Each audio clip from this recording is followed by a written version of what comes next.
Assalamualaikum warahmatullahi wabarakatuh. Selamat pagi dan salam sejahtera bagi kita semua.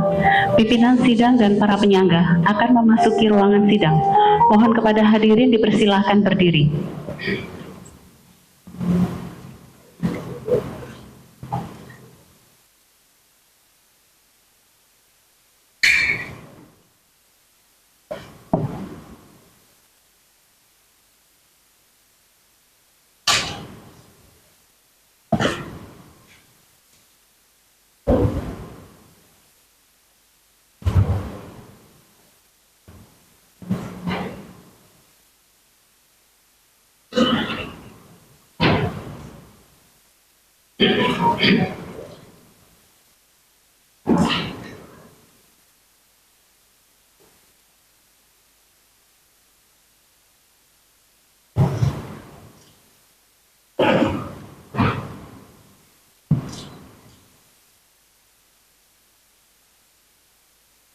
Hadirin dipersilakan duduk kembali.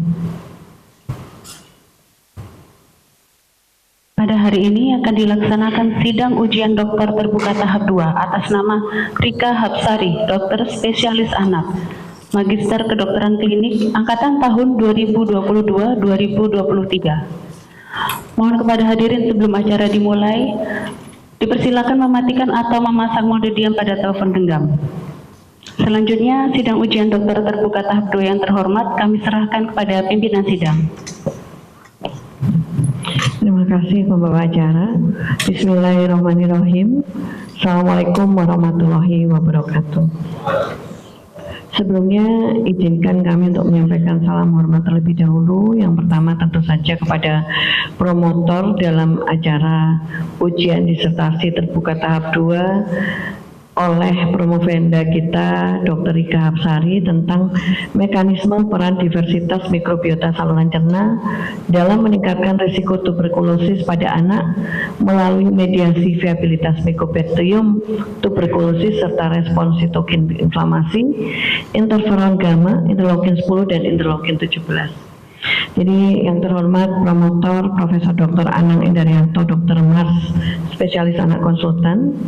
Yang terhormat kopromotor Profesor Dr. Nimade Martinianiase, Dr. MS spesialis mikrobiologi klinik konsultan. Kemudian kopromotor selanjutnya Dr. Retno Asistianingrum, dokter spesialis anak konsultan. Para penyangga lain yaitu Dr. Rina Triasih, Dr. M.Med PhD spesialis anak konsultan dari Fakultas Kedokteran UGM, Sugeng Tawu di Fakultas Kedokteran UNER ya dokter. Kemudian Dr. Hanik Badriah Hidayati, dokter spesialis neurologi, subspesialis konsultan, AIFO konsultan, Dr. Reni Iktisom MSI, Dr. Nur Rohmah, dokter spesialis anak, subspesialis endokrin konsultan, dan Profesor Dr. I Ketut Sudiana, Dr. Andes MSI. Juga kami sampaikan salam hormat kepada para daftar undangan akademik. Yang pertama, Dr. Edianto Akbar, M.Klim, spesialis bedah TKV, subspesialis JPK ya, konsultan. Kemudian Dr. Taufik Hidayah, spesialis anak, subspesialis kardiologi konsultan. Dr. Hanadia Ferry Anomsari, spesialis anak, subspesialis TKPS konsultan. Dr. Eni Zuraida, spesialis anak. Kemudian Dr. Arda Pratama Putra Hafid, spesialis anak. Dr. Aini Arifa, Magister Kedokteran Klinik spesialis anak. Dr. Nancy Erlina Tasik Renu, Dokter Magister Kedokteran Klinik Spesialis Anak. Widi Arti, Sarjana Fisika Magister Kesehatan. Kemudian Suni Mariani Samosir, Dokter Magister Kedokteran Klinik Spesialis Anak. Dan Dr. Rahma Ira Mustikasari, Magister Kedokteran Klinik Spesialis Anak. Jadi para hadirin semuanya yang ada di Aula Fakultas Kedokteran pada pagi hari ini, kita bersama-sama akan mengikuti ujian dokter terbuka untuk promovenda Rika Hapsari, dokter spesialis anak, Magister Kedokteran Klinik.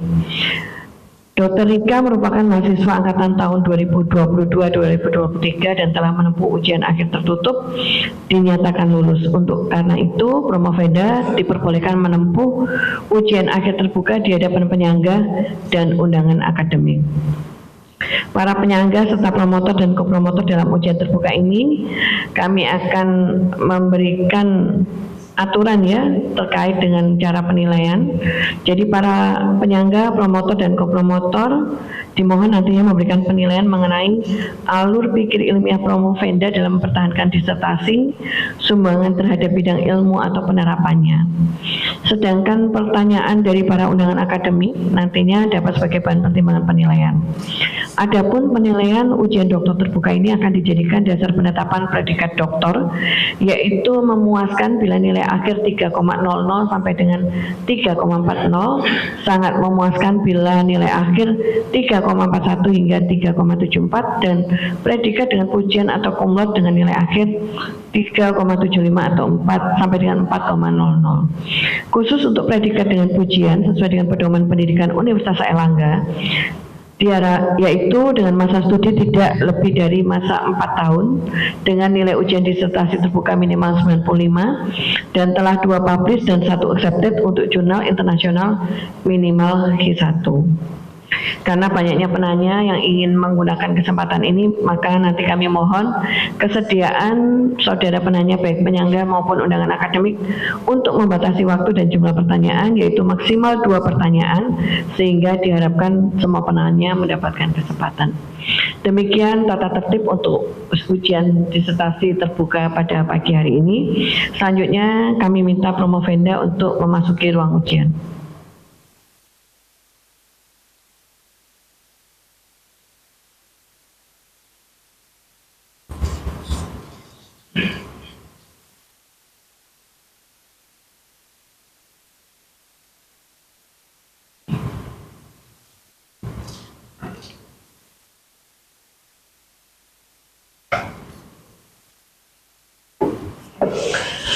Saudara Promovenda, Dr. Rika Hapsari, spesialis anak, Magister Kedokteran Klinik.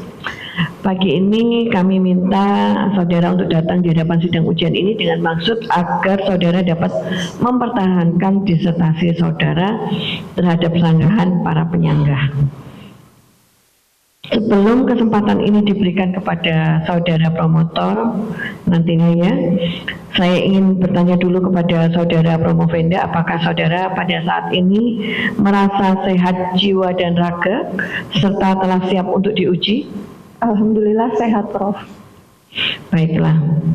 Baik, para hadirin sekalian, nanti sebelum kita memasuki tanya jawab yang nanti akan diawali oleh promotor, maka kami persilakan Promovenda untuk memaparkan ringkasan disertasinya paling lama 15 menit, sehingga kami harapkan nanti pada pukul 10:22 telah selesai. Kami persilakan Dr. Rika. Baik, terima kasih Prof. Ekti selaku Dekan dan Pimpinan Sidang. Assalamualaikum warahmatullahi wabarakatuh.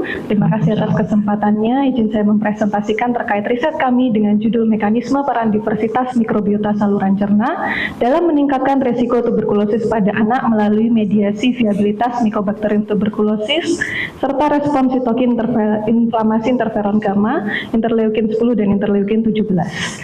Riset ini berdasar dari fenomena tuberkulosis menjadi penyebab kematian tersering di dunia. Menurut data dari WHO tahun 2025, Indonesia merupakan negara kedua terbanyak setelah India. Dan juga jumlah remaja laki-laki muda semakin meningkat. Penelitian akhir-akhir ini banyak membuktikan terkait gangguan aksis di mana adanya komunikasi dua arah kompleks antara organ saluran cerna dan paru. Saluran cerna yang kita ketahui memiliki keragaman mikrobiota penting dalam modulasi sistem imun protektif pada penyakit infeksi paru, salah satunya TB. Dan mikrobiota dipercaya memengaruhi pertumbuhan NTB secara langsung maupun tidak langsung. Penelitian ini memiliki problem statement antara lain anak kontak TB yang tampak sehat tidak dapat dibedakan secara biologis apakah telah mengeliminasi MTB atau masih menyimpan MTB di dalam tubuhnya. Tata kelola TB anak saat ini bergantung pada gejala, uji tuberkulin, pemeriksaan radiologi yang tidak mampu menggambarkan kondisi imun dan mikrobiologi subklinis pada anak. Anak dengan MTB hidup tetapi regulasi imunnya terganggu berpotensi tidak mendapatkan intervensi pencegahan tepat waktu sehingga diagnosis diagnosisnya sering terlambat. Tidak adanya indikator biologis berbasis mikrobiota menyebabkan semua anak kontak TB mendapatkan intervensi yang homogen meskipun resiko penyakitnya sangat heterogen. Program terapi yang ada saat ini yaitu pencegahan TPT berbasis stratifikasi resiko biologis sehingga berpotensi terjadi overtreatment pada sebagian anak dan undertreatment pada anak yang beresiko tinggi. TB anak masih dipandang sebagai TB penyakit paru semata dan juga bukti ilmiah terkait anak masih terbatas sehingga kebijakan TB nasional bergantung pada asumsi imunologi dewasa. Tujuan penelitian ini yaitu yang pertama mengetahui hubungan antara profil kontak erat TB dengan keberadaan kuman TB hidup, mengetahui hubungan antara keberadaan kuman TB hidup dengan profil diversitas mikrobiota, mengetahui hubungan anak kontak erat dengan profil sitokin inflamasi, mengetahui hubungan antara profil diversitas mikrobiota dengan sitokin proinflamasi, dan menganalisa mekanisme profil diversitas mikrobiota saluran cerna memengaruhi kesakitan anak sakit TB dengan dimediasi kuman TB hidup dan imunitas protektif homeostasis. Manfaat penelitian ini tentunya mendapatkan bukti peran profil diversitas mikrobiota dalam memengaruhi kesakitan TB pada anak dan nantinya akan menjadi pertimbangan dalam manajemen tata laksana pencegahan TB anak di masa yang akan datang. Berikut adalah kerangka konsep penelitian kami. Pada anak dengan kontak TB yang mendapat paparan TB, maka akan terjadi replikasi kuman di dalam tubuhnya. Akan tetapi keberadaan kuman TB hidup ini ternyata dipengaruhi oleh banyak faktor. Salah satunya adalah profil mikrobiota, terdiri dari diversitas, dominasi mikrobiota, dan filum mikrobiota, sosial ekonomi, gaya hidup perinatal, demografi, status gizi, dan lingkungan fisik. Keberadaan kuman TB ini akan menginduksi produksi imunitas protektif dan homeostasis dan akan mempengaruhi progresivitas penyakit pada anak sakit TB. Hipotesa penelitian ini antara lain ada hubungan antara profil kontak erat TB dengan keberadaan kuman TB, ada hubungan antara keberadaan kuman TB dengan profil diversitas mikrobiota, ada hubungan antara anak kontak erat dengan profil sitokin inflamasi, ada hubungan dengan diversitas mikrobiota dengan profil sitokin inflamasi, dan profil diversitas mikrobiota saluran cerna memengaruhi kesakitan anak TB yang dimediasi oleh viabilitas, keberadaan kuman TB, dan imunitas protektif homeostasis. Metode penelitian riset kami dengan studi desain potong lintang bertempat di RSUD Dr. Sutomo Surabaya dan telah di-approve oleh Komite Etik RSUD Dr. Sutomo Surabaya dengan populasi etik yaitu anak yang datang ke RSUD Dr. Sutomo Surabaya dengan terkonfirmasi bakteriologis dan memiliki kontak erat serumah. Dari kedua kelompok ini dilakukan perlakuan serupa yaitu diperiksakan profil PCR 16 rRNA darah, profil mikrobiota dari feses, ELISA untuk memeriksakan interferon gamma IL-10 dan IL-17 dan juga klinis TB. Berikut adalah 4 kriteria inklusi dan 3 kriteria eksklusi dalam riset ini. Hasil akhir penelitian didapatkan anak sakit TB berjumlah 15 anak dan anak kontak erat TB berjumlah 15 anak. Dari karakteristik subjek ada perbedaan signifikan di antara kedua kelompok dari segi usia, tinggi badan, mantuk, dan riwayat kontak. Hampir seluruh dari pasien kami memiliki paparan asap rokok dari sang ayah. Sebanyak 86,7% pasien merupakan TB berat dan 40% merupakan TB diseminata. Dari hasil pemeriksaan MTB PCR rRNA darah didapatkan bahwa 46,7% anak kontak erat ternyata memiliki MTB positif di darahnya. Ketidakjelasan sebelum riset, keberadaan MTB hidup pada anak kontak TB tidak dapat dipetakan secara biologis. Akan tetapi setelah ada pemeriksaan PCR 16 rRNA darah dapat mendeteksi keberadaan kuman TB hidup sebagai indikator biologis risiko pada anak. Berikut kami pemeriksaan mikrobiota saluran cerna, yaitu yang diteliti adalah diversitas alfa dan diversitas beta.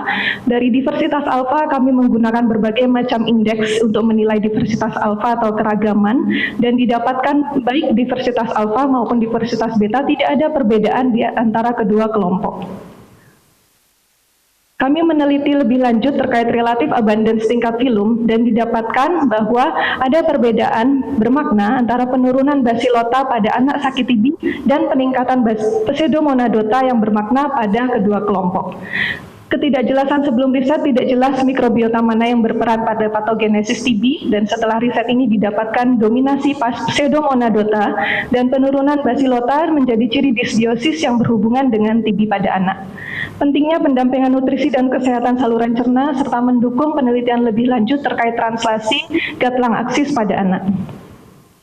Kami melakukan pemeriksaan kadar serum sitokin inflamasi, yaitu sitokin inflamasi yang kami periksakan adalah interferon gamma, IL-10 dan IL-17, dan dari hasil ini didapatkan bahwa kadar interferon gamma dan IL-10 meningkat secara signifikan pada kelompok anak sakit, dan IL-17 menurun namun tidak signifikan.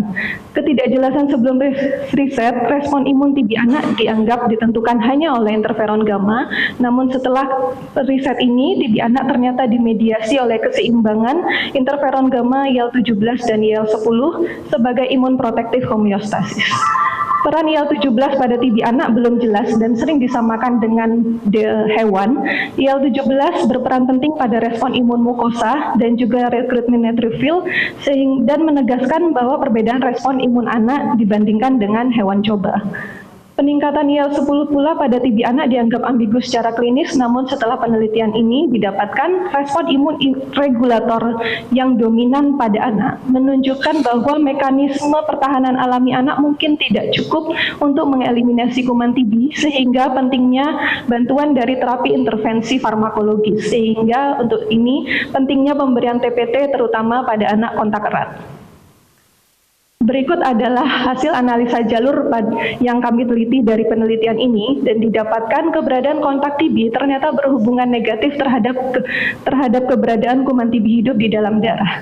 Hal ini kami teliti lebih lanjut, ternyata keberadaan kuman TB hidup tidak hanya dipengaruhi oleh paparan saja, tapi ada banyak faktor yang mempengaruhi, yaitu demografi, sosial ekonomi, lingkungan fisik, status gizi, gaya hidup perinatal, komposisi diversitas mikrobiota, dan juga film mikrobiota. Keberadaan kuman TB hidup ini akan menginduksi imunitas protektif dan homeostasis dari seorang anak, yang nantinya imunitas protektif dan homeostasis ini akan meningkatkan progresivitas sakit TB pada seorang anak dan mempengaruhi faktor luaran, yaitu dilihat dari kompleksitas dan severitas dari gejala. Ketidakjelasan sebelum riset, tidak jelas apakah anak kontak erat yang belum bergejala benar-benar telah mengeliminasi MTB. Temuannya terbukti bahwa faktor sosial ekonomi, status gizi, perinatal, dan lingkungan berhubungan dengan keberadaan kuman TB hidup pada kontak erat. Implikasi terhadap tata kelola TB, yaitu pentingnya penguatan layanan kesehatan primer, pentingnya kualitas pendidikan dan perlindungan sosial bagi orang tua. Manajemen TB harus berpusat pada layanan yang terintegrasi, lintas sektor, dan juga berbasis community. Sebelum riset, tidak jelas apakah ada hubungan antara kontak erat dan sistem imun, dan setelah riset didapatkan ada hubungan antara anak kontak erat dengan sistem imun, yaitu peningkatan interferon gamma, peningkatan interleukin 10, dan penurunan IL-17 melalui mediasi keberadaan kuman TB hidup.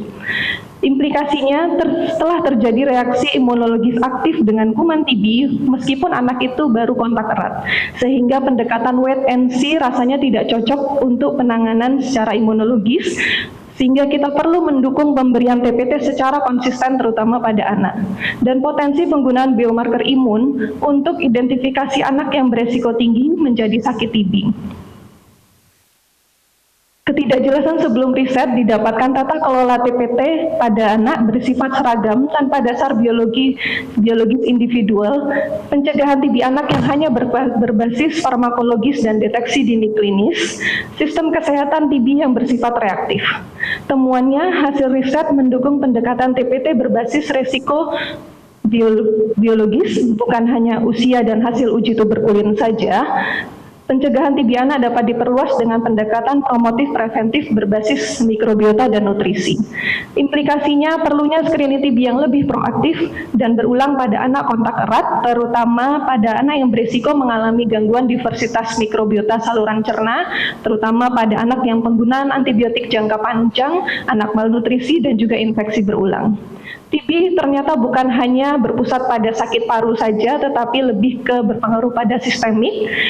Tata kelola TB anak berkembang dari pendekatan reaktif menjadi preventif dan personal berbasis mekanisme biologis yang bertujuan tidak hanya menyembuhkan penyakit, tapi juga mencegah progresi dan komplikasi terutama pada anak. Kelebihan disertasi ini yaitu studi pertama di Indonesia yang meneliti mikrobiota saluran cerna pada anak TB, mengintegrasikan aspek klinis, mikrobiologis, imunologis, dan epidemiologis secara komprehensif, menggunakan pendekatan biomolekular yang canggih, fokus pada populasi anak yang sering kurang terwakili pada riset TB global, analisa menggunakan SAM-PLS yang jarang digunakan pada riset TB sebelumnya, menjembatani kesenjangan riset hewan ke manusia, berkontribusi pada penguatan keilmuan langgat aksis terutama pada anak. Kelemahan disertasi ini yaitu ada banyak indeks untuk menilai dysbiosis pada seorang anak sehingga sulit menetapkan kondisi eubiosis yang ideal pada seorang anak. Novelty atau kebaruan ilmiah pada studi ini yaitu studi manusia pertama pada anak Indonesia yang menguji mekanisme gatlang aksis pada TB, penggunaan PCR 16S srRNA darah sebagai indikator viabilitas MTB darah pada anak, pendekatan analisa jalur untuk menjelaskan hubungan mikrobiota, imunitas, dan klinis sakit anak TB, pendekatan keseimbangan imun protektif homeostasis pada imun anak TB. Kesimpulan, ada hubungan antara profil anak kontak erat TB dengan keberadaan kuman TB hidup. Semakin tinggi pendidikan ayah, pendidikan ibu, penghasilan keluarga akan menurunkan keberadaan kuman TB. Semakin baik status gizi ditandai dengan tinggi badan dan berat badan akan menurunkan keberadaan kuman TB. Metode persalinan normal akan menurunkan keberadaan kuman TB dibanding seksio cesaria. Semakin dekat jarak ke fasilitas kesehatan akan menurunkan keberadaan kuman TB. Ada hubungan antara keberadaan kuman TB hidup dengan profil diversitas mikrobiota ditandai dengan dominasi patogen Pseudomonadota dan penurunan filum Bacillota di saluran cerna. Ada hubungan antara kontak erat TB dengan peningkatan interferon gamma, interleukin 10, penurunan IL-17 melalui mediasi keberadaan kuman TB hidup.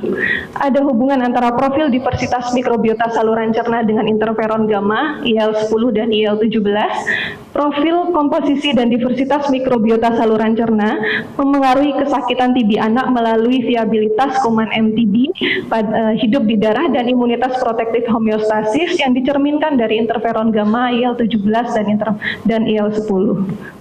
Saran adalah penelitian bisa diperluas dengan lingkungan yang berbeda seperti wilayah urban dan rural dengan tingkat endemitas TB yang berbeda, serta melakukan penelitian longitudinal pada anak untuk memantau perubahan diversitas mikrobiota dan respon imun sejak periode perinatal hingga masa remaja. Terima kasih, Prof. Baik, tepat ya, 22. Ya. Terima kasih Dr. Ika atas paparannya yang tepat 15 menit. Selanjutnya kami persilakan kepada promotor Profesor Dr. Anang Indrianto, Dr. Magister Marsia, spesialis anak konsultan. Monggo Prof. Terima kasih Bu Ketua Sidang. Bismillahirrahmanirrahim. Assalamualaikum warahmatullahi wabarakatuh. Selamat Dr. Ika yang sudah menyelesaikan riset yang sangat kompleks dan tepat waktu tentu ya.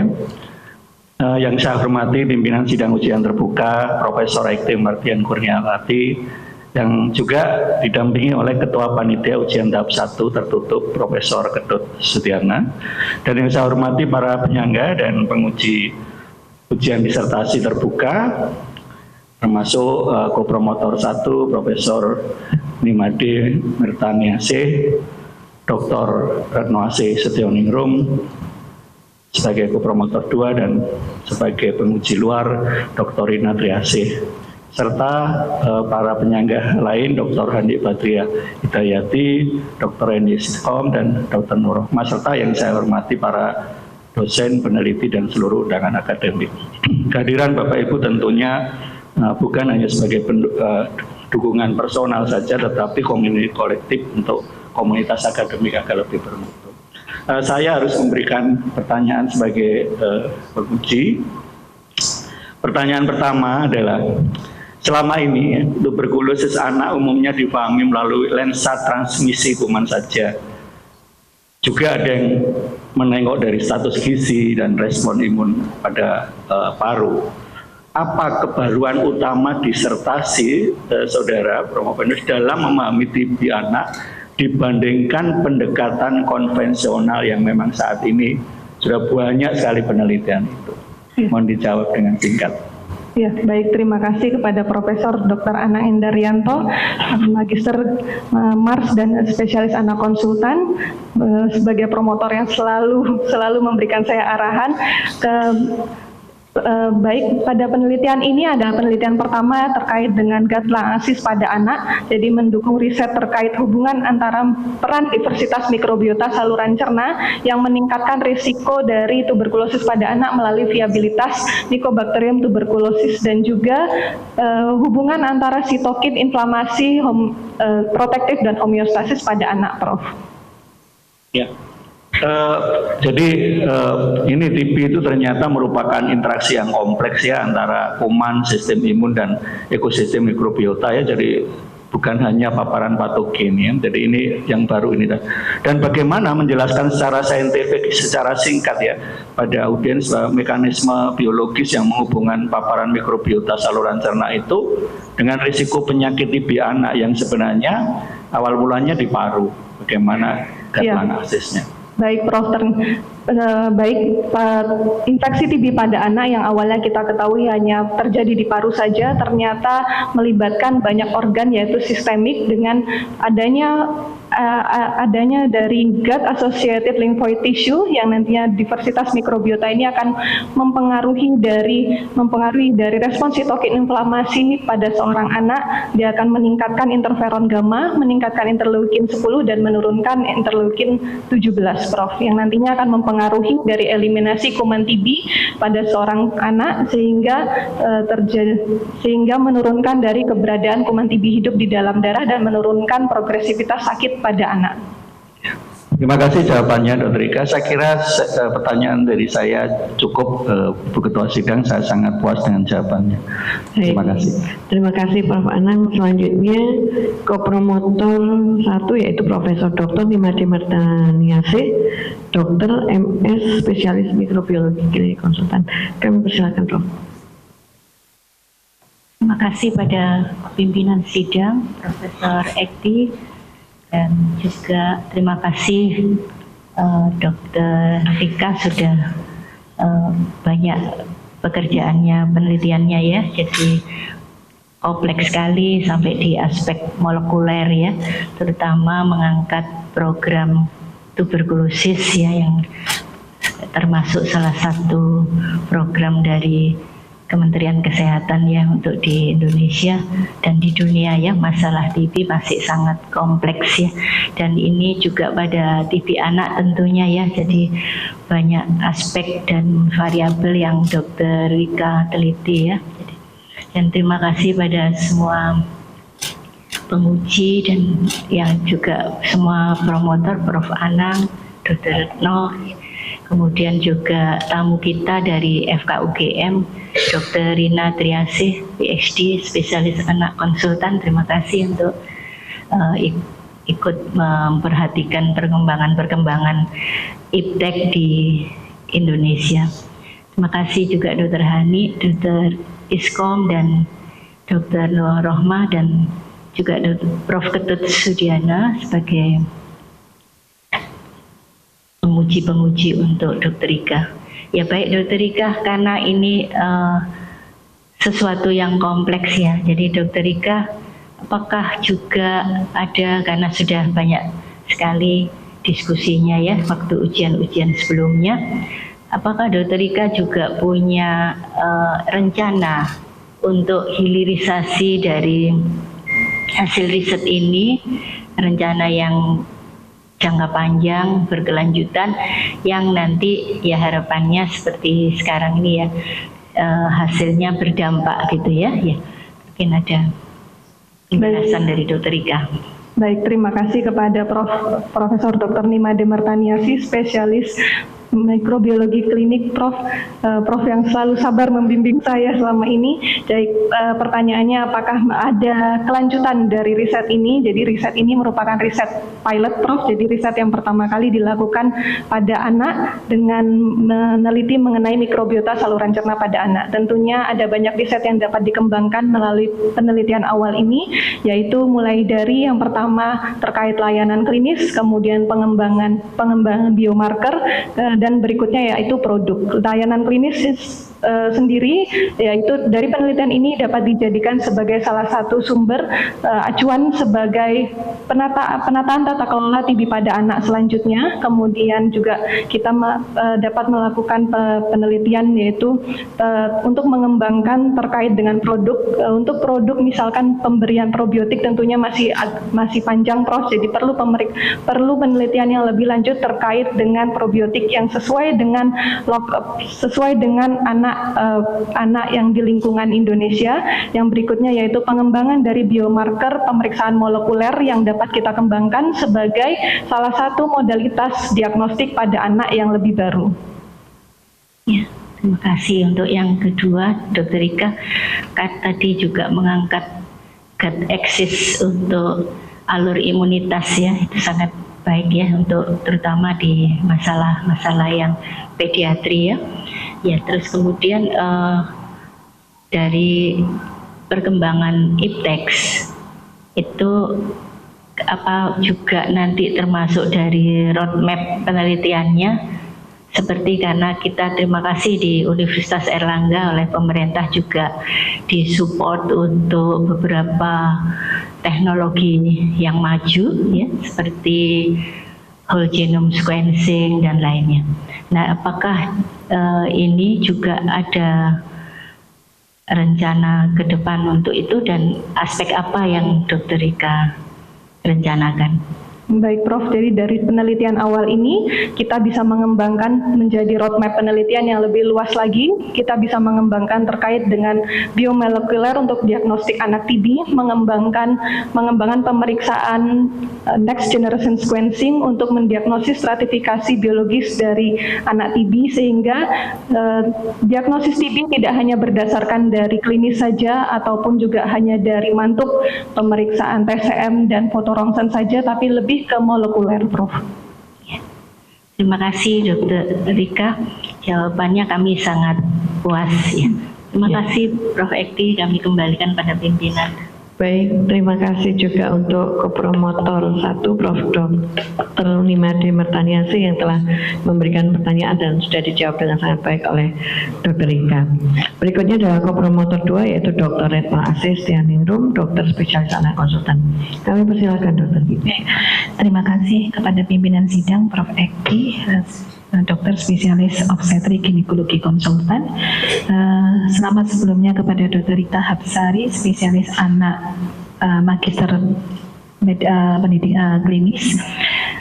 Terima kasih juga kepada Prof. Anang selaku promotor dan Prof. Made selaku kopromotor, dan sangat saya ucapkan terima kasih kepada Dr. Rina Triasih yang datang dari Jogja. Beliau ini adalah salah satu yang banyak bergerak di dalam TB anak baik tingkat nasional maupun internasional. Terima kasih atas rawuhnya, dan juga pada para penyangga, Prof. Ketut, Dr. Hadi, Dr. Emma, dan juga Pak Isom, Dr. Isom, serta para semua undangan akademik. Dr. Rika, saya mempunyai 2 pertanyaan untuk Dr. Rika. Saya lebih menyoroti dari aspek klinis, di mana selama ini saya dan Dr. Rika selalu berkecimpung dengan kasus TB anak. Dari hasil yang Dr. Rika tunjukkan di sini adalah bahwa ternyata Dr. Rika menggunakan PCR 16 sRNA sebagai petanda bahwa ada kuman TB di dalam tubuh anak. Padahal selama ini kita selaku klinisi di dalam aspek program pun itu dasar bakteriologis pada kasus TB adalah dengan penggunaan tes cepat molekuler, di mana di dalam tes cepat molekuler ini prinsipnya juga menggunakan prinsip real time PCR. Dan kalau dilihat dari hasil yang Dr. Rika sampaikan tadi, ternyata dari 100% yang terkonfirmasi bakteriologis sakit TB, ternyata hanya 67% yang 16 SRN-nya positif, dan bahkan yang tidak sakit pun ternyata juga ada sekitar 40% yang hasilnya positif. Mungkin Dr. Rika bisa menjelaskan bagaimana fenomena itu bisa terjadi. Terima kasih. Baik, terima kasih kepada Dr. Retno Asis Setianingrum, spesialis anak konsultan. Baik, pertanyaannya, kenapa kita memilih pemeriksaan PCR 16 SRNA darah, padahal untuk tata laksana diagnosis TB sudah ada yang lebih established, yaitu TCM. Baik dok, jadi dari pemeriksaan pada diagnosis pada anak terkait diagnosis TB pada anak berbasis pada sputum, dan seperti yang kita ketahui bahwa untuk mengambil sputum seorang anak itu sangat sulit dan belum tentu mendapatkan, dan sebagai implikatif praktis di lapangan banyak sekali sejawat kita yang bahkan tidak melakukan pemeriksaan sputum karena sulit, sehingga diagnosis TB pada anak hanya berdasarkan pada klinis, uji mantuk dan gejala saja, sehingga kami mencoba mengembangkan pemeriksaan yang mudah untuk didapatkan dan juga memiliki sensitivitas yang cukup tinggi, yaitu dengan mengembangkan pemeriksaan MTB melalui PCR rRNA darah.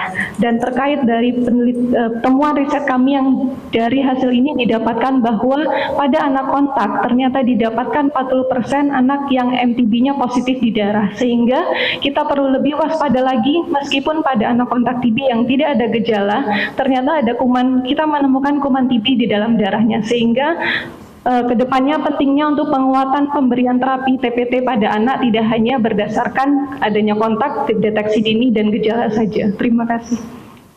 Baik, untuk pertanyaan kedua Dr. Rika, dari hasil yang Dr. Rika sampaikan tadi, apakah mulai dipikirkan intervensi dengan modulasi mikrobiota itu perlu dipertimbangkan di dalam tata laksana TB anak? Baik, terima kasih Prof. Terima kasih Dr. Retno. Pemberian modulasi terapi probiotik pada anak, terutama pada anak TB, tentunya masih membutuhkan perjalanan yang panjang untuk penelitian. Dalam studi ini didapatkan memang peningkatan dari Pseudomonadota dan penurunan dari Bacillota yang merupakan kuman komensal pada mikrobiota saluran cerna, sehingga untuk kedepannya perlu penelitian lebih lanjut, dan apa yang bisa kita lakukan sekarang adalah untuk lebih memperhatikan asupan nutrisi dan juga pertimbangan terkait diet pada seorang anak yang mendapatkan terapi TB maupun pada anak yang kontak erat TB. Baik, terima kasih Dr. Rika. Saya rasa pertanyaannya sudah terjawab. Terima kasih Prof. Ekti. Baik, terima kasih kepada kopromotor 2. Pertanyaannya tadi cukup menggelitik ya, apakah berarti probiota pun bisa diberikan untuk pencegahan atau mungkin tata laksana TB? Ya, nanti mungkin penelitiannya harus lebih panjang lagi. Yang berikutnya adalah penguji luar kita, yaitu Dr. Rina Triasi, dokter Magister Pediatrik ya, PhD, spesialis anak konsultan dari Fakultas Kedokteran UGM. Kami persilakan dokter. Baik, terima kasih pimpinan sidang Profesor Dr. Ekti Mardian Kurniawati, spesialis obstetrik dan ginekologi, subspesialis urokin selaku pimpinan sidang saat ini. Juga yang terhormat kepada para promotor dan kopromotor serta Dewan Penyangga, mohon maaf tidak saya sebutkan satu persatu. Pertama-tama saya mengucapkan terima kasih atas undangannya untuk ikut menguji Promovenda saat ini. Bagi saya ini merupakan suatu hal yang sangat positif karena saya ikut belajar juga tentang topik yang diajukan oleh Promovenda. Selanjutnya, selamat kepada Dr. Rika. Saya ingin mengapresiasi dulu untuk penelitian yang telah dilakukan. Saya kira topiknya ini sangat relevan. Tadi sudah disampaikan bahwa TB anak saat ini penelitiannya masih sangat jarang. Terkhusus lagi terkait mikrobiota pada TB anak ini juga masih sangat jarang dilakukan.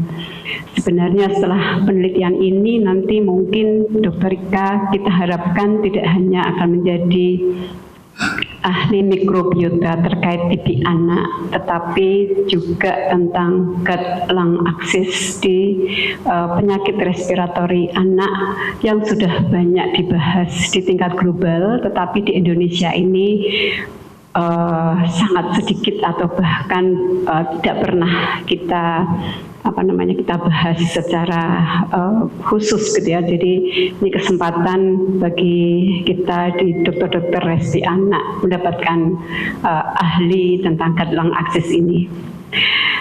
Selanjutnya saya kira topik yang diangkat Dr. Rika ini juga mempunyai translasi klinis yang tinggi, karena nanti seperti yang sudah disampaikan di naskah disertasinya ada beberapa hal yang bisa kita lakukan ke depannya.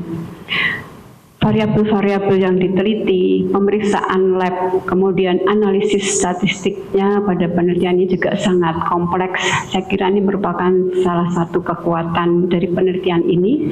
Juga pemilihan subjek, yaitu anak sakit dan kontak serumahnya, ini juga suatu hal yang cerdas gitu ya, karena ingin meminimalisasi faktor-faktor perancu yang secara teoritis mungkin variasi genetik, kemudian lingkungan terhadap mikrobiota. Tapi saya melihat ada hal yang mungkin perlu kita sedikit berhati-hati untuk menginterpretasikan hasilnya. Mungkin ini sudah dibahas pada ujian sebelumnya. Yang saya concernkan adalah terkait desain cross-seksional, karena ini judulnya itu agak menakutkan gitu ya, mekanisme terkait bla bla bla bla bla. Jadi kayak kita akan membuat satu teori, tetapi desain kita cross-seksional. Kemudian besar sampel, jumlah subjeknya juga tidak begitu banyak, dengan perhitungan rumus yang saya lihat mengacu X1-X2-nya itu dari buku Juknis. Nah itu mungkin nanti saya lihat referensinya nomor 17, saya tidak melihat lebih jauh lagi di situ. Perlu untuk publikasinya dituliskan sebagai limitasinya. Nah, menurut Dr. Rika, apa toh sebenarnya kelemahan dari cross-seksional untuk menjawab tujuan penelitian Dr. Rika ini? Terima kasih kepada Dr. Rina Triasih, Magister Medical Pediatrik, spesialis anak konsultan yang sudah jauh-jauh dari Jogja untuk datang kepada acara hari ini. Terima kasih, Dok. Jadi memang penelitian ini memiliki kekurangan, yaitu studi desain yang potong lintang. Studi desain potong lintang kita mengetahui bahwa kita tidak bisa mengetahui mana yang lebih dulu, apakah dysbiosis yang menyebabkan seorang anak terinfeksi TB, lebih mudah terinfeksi TB, atau seorang anak terinfeksi TB dulu baru terjadi dysbiosis. Memang ini merupakan suatu kelemahan dari studi kami. Kedepannya kami akan berusaha untuk melakukan penelitian yang lebih baik lagi, yaitu dengan studi longitudinal, jadi bisa mengevaluasi perubahan yang terjadi mulai sejak awal sampai dengan perjalanan penyakit seorang anak itu terjadi. Itu yang pertama. Kemudian yang kedua, yaitu memang pada studi ini sampel size-nya kecil, Dok. Memang itu merupakan limitasi dari riset ini terkait dengan pemeriksaan canggih yang memang sangat mahal dan keterbatasan dana kami. Namun setelah perhitungan sampel memang dinyatakan bahwa dengan sampel seperti itu dirasakan cukup, namun dengan sampel yang kecil rasanya kurang untuk bisa menggeneralisasi lebih jauh terkait hasil riset ke hasil yang lebih luas lagi. Mungkin itu sebagai koreksi untuk kami, Dok. Ya, baik, terima kasih. Saya kira jawabannya baik sekali dan akan lebih baik kalau itu disampaikan di naskah disertasi juga sebagai kelemahan. Seberapapun kecilnya penelitian ini, menurut saya kontribusinya sudah sangat besar untuk TB anak dan khususnya lagi untuk di Indonesia, karena ini baru yang pertama kali. Untuk pertanyaan yang kedua, saya sebenarnya ingin melanjutkan pertanyaan dari Dr. Retno tentang teridentifikasinya kuman TB dengan pemeriksaan PCR 16S rRNA yang disebut-sebut itu sebagai identifikasi kuman TB yang hidup di dalam darah. Nah, nanti mungkin dilihat lagi apakah memang pemeriksaan PCR tersebut mengidentifikasi kuman hidup atau juga DNA dari kuman yang mati. Tetapi implikasinya yang perlu dilihat lagi, karena konteksnya adalah anak kontak serumah, anak-anak tanpa gejala. Dengan adanya kuman TB tersebut, saat ini yang sedang banyak dibahas orang adalah TB subklinis atau TB asimptomatik. Nah, ini mungkin juga bisa menjelaskan kenapa tidak ada perbedaan diversitas dari mikrobiota, karena mungkin beberapa anak dari kelompok kontrol atau kontak itu mereka sebenarnya sudah mengalami TB subklinis, yang itu harus kita lihat dari gambaran radiologisnya juga, sehingga deskripsi dari kontak serumah, hasil investigasi kontaknya ini akan lebih baik kalau di naskah disertasinya juga disebutkan apakah anak-anak ini memang semuanya ronsennya juga normal atau bagaimana. Tapi TB subklinis ini perlu diangkat dan akan menarik kalau pasien-pasien ini nanti kita ikuti dia menjadi TB atau tidak. Ya, baik. Terima kasih, dokter. Jadi memang hal menarik yang dari riset ini, apakah kita belum bisa menentukan apakah seorang anak yang memang dikatakan kontak dan tidak bergejala, apakah tidak ada kuman TB di dalam darahnya, sehingga pemeriksaan PCR 16 rRNA ini sebagai modalitas baru yang untuk mendiagnosis adanya kuman MTB di darah meskipun secara klinis dia belum muncul. Kemudian terkait dengan pemeriksaan penunjang foto rongsen pada seorang anak, pada pasien kami periksakan foto rongsen, dok, memang pada TB yang sakit didapatkan hasil yang menunjang untuk sugestif TB, namun pada beberapa anak kontak memang tidak semua dilakukan foto rongsen karena tidak ada gejala, dan ikuti memang dari 15 kelompok kontak erat ada 1 anak yang berkembang menjadi TB sakit. Baik. Terima kasih, jawabannya sangat memuaskan. Saya kembalikan ke pimpinan sidang. Baik, terima kasih untuk Dr. Rina. Dan tadi pertanyaannya juga sudah dijawab dengan sangat baik oleh Promovenda ya. Selanjutnya adalah Dr. Hani Badriah Hidayati. Kami persilakan, Dok. Baik, terima kasih Ibu Dekan selaku pimpinan sidang. Selamat pada Promovenda yang telah sampai pada ujian terbuka. Yang saya hormati para promotor, kopromotor, para penyangga juga para hadirin. Saya kira disertasi ini menarik ya dan sangat bagus. Mungkin ada dua pertanyaan dari saya. Saya tertarik dengan pendampingan nutrisi ya, selaku ibu-ibu tentu kita semua concern dengan anak-anak kita ya. Untuk pendampingan nutrisi tadi disampaikan perlu meningkatkan nutrisi supaya menurunkan resiko TB ya. Itu kalau pada pasien dengan TB atau dengan kontak erat TB. Tapi bagaimana dengan preventif? Mungkin tadi sudah ditanyakan tentang penggunaan probiotik. Mungkin apakah ada yang lain yang perlu diperhatikan? Mengingat bahwa anak-anak sekarang banyak mager ya, diem di tempat, terus konsumsi gula dan lain-lain. Kemudian terkait dengan pendapatan orang tua, itu saya kira orang tua kadang cukup, terus kemudian mencukupi anak-anaknya, kadang malah beli-beli yang enggak ya, gula, lemak dan lain-lain. Bagaimana perannya terhadap diversitas mikrobiota terhadap TB. Kemudian pertanyaan yang kedua adalah disampaikan bahwa mode persalinan normal akan menurunkan keberadaan kuman TB ya. Ini saya tertarik juga selain persalinan, bagaimana peran ASI, mengingat bahwa ASI juga akan meningkatkan kadar adiponektin, di mana adiponektin juga pengaruh ke vaskuler, kemudian juga meningkatkan resiko diabetes, resiko darah tinggi dan lain-lain yang pengaruhnya ke vaskuler sangat besar ya sejak dini. Jadi apakah ada peran ASI terhadap penurunan penurunan resiko TB? Mungkin demikian. Terima kasih. Ya, silakan. Baik, terima kasih kepada Dr. Hani Badriah Hidayati, spesialis neurologi, fellowship manajemen intervensi nyeri, dan konsultan manajemen stroke terkait pertanyaannya bagaimana nutrisi sangat penting pada anak dengan sakit TB. Pada kondisi malnutrisi tentunya ada gangguan dari absorpsi nutrisi di usus, sehingga kalau terjadi gangguan absorpsi, maka makronutrien dan mikronutrien ini akan terganggu. Jika terjadi gangguan dari makro dan mikronutrien sebagai sumber dari makanan mikrobiota di saluran cerna, maka saluran cerna ini akan berkembang menjadi meningkatnya bakteri patogen dan menurunnya bakteri komensal. Pada kondisi seperti ini tentunya melalui gut associated lymphoid tissue tentunya akan menurunkan sistem imun pada seorang anak dan akhirnya juga berperan pada meningkatkan resiko dari infeksi sakit pada seorang anak, tentunya tidak hanya pada TB saja. Terkait dengan apakah persalinan secara normal lebih baik lebih menguntungkan daripada seksio cesaria terkait dengan diversitas mikrobiota. Pada penelitian sebelumnya didapatkan pada anak yang dengan persalinan normal didapatkan bakteri komensal jauh lebih banyak di mikrobiota saluran cerna ketimbang pada anak yang dengan lahir seksio cesaria.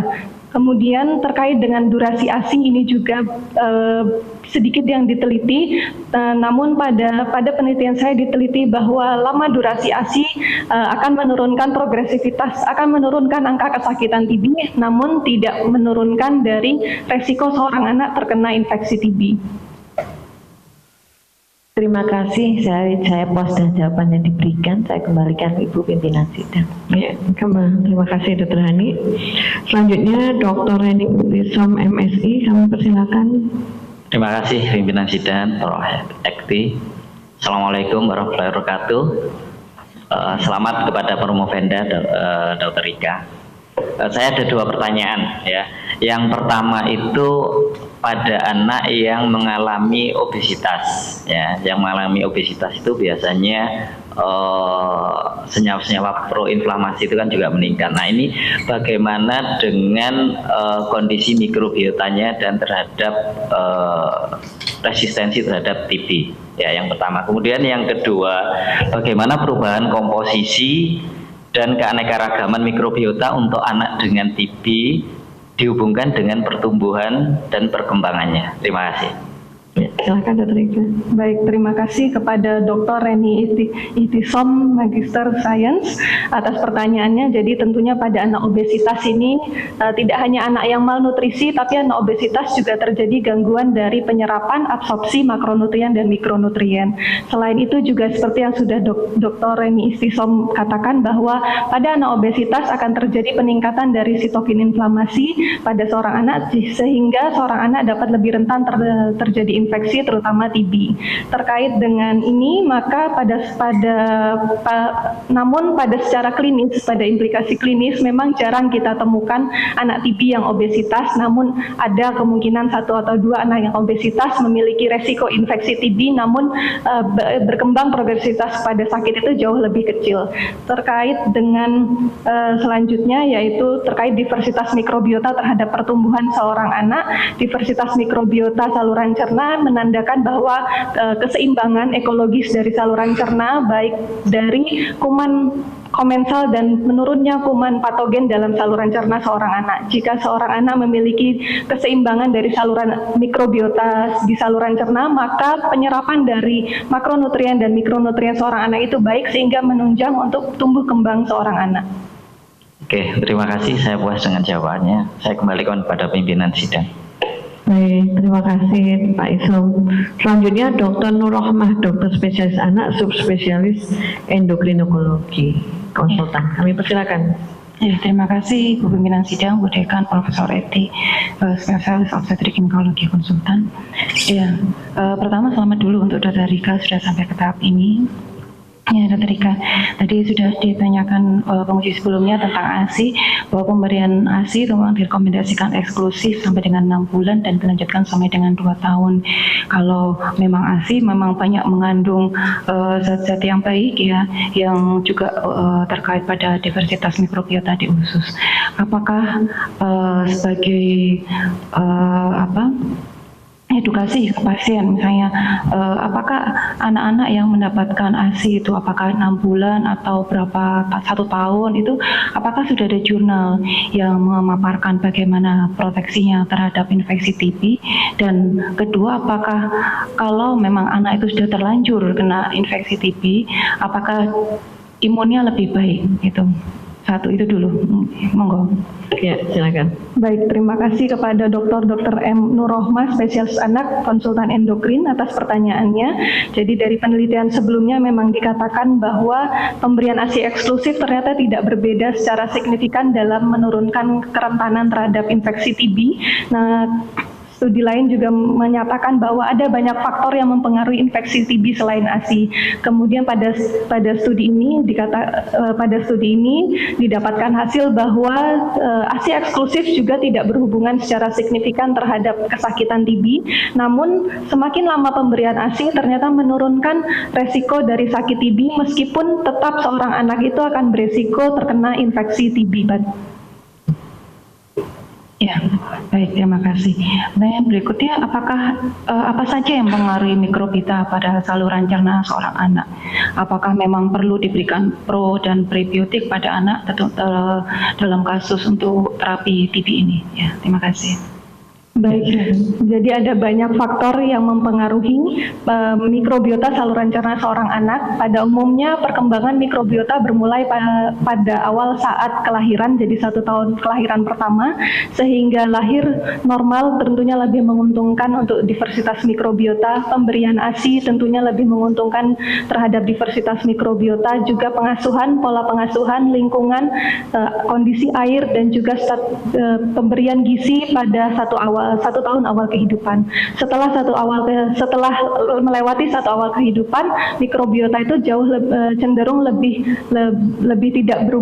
tidak dinamis, sehingga untuk kedepannya pemberian probiota apakah penting pada kasus TB anak atau tidak, tentunya ini membutuhkan penelitian yang jauh lebih mendalam. Ya, terakhir pimpinan sidang, menurut riset Anda saat ini, apakah setiap anak yang kontak erat dengan TB harus diberikan terapi profilaksis? Ya, terima kasih. Baik, terima kasih Dr. Emma atas pertanyaannya.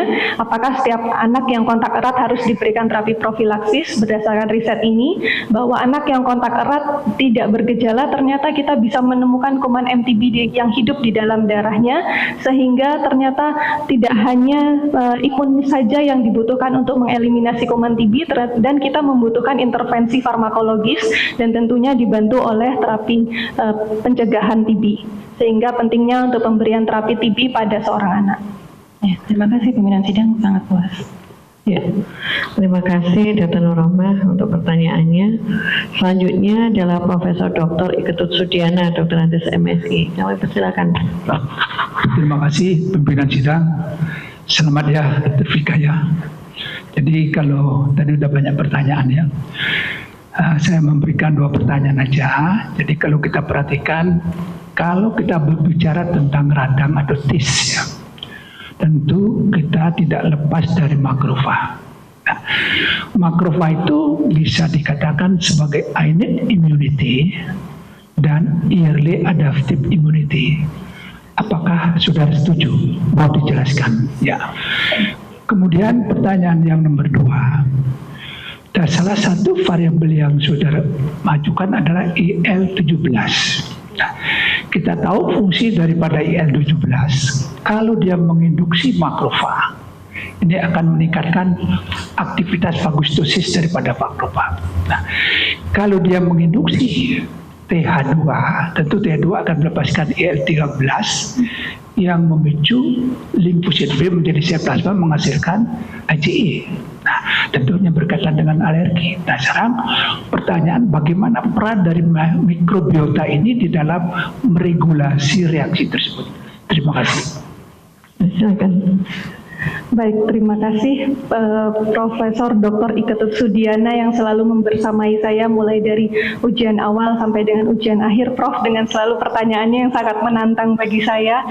Baik, terkait pertanyaan makrofag yang berperan sebagai innate immunity dan early adaptive immunity, jadi memang makrofag ini bisa berperan keduanya, Prof, sebagai innate immunity, yaitu sebagai jembatan respon imun non-spesifik dan spesifik. Jadi makrofag ini akan mengenali kuman secara cepat dan non-spesifik, tujuannya mengeliminasi kuman.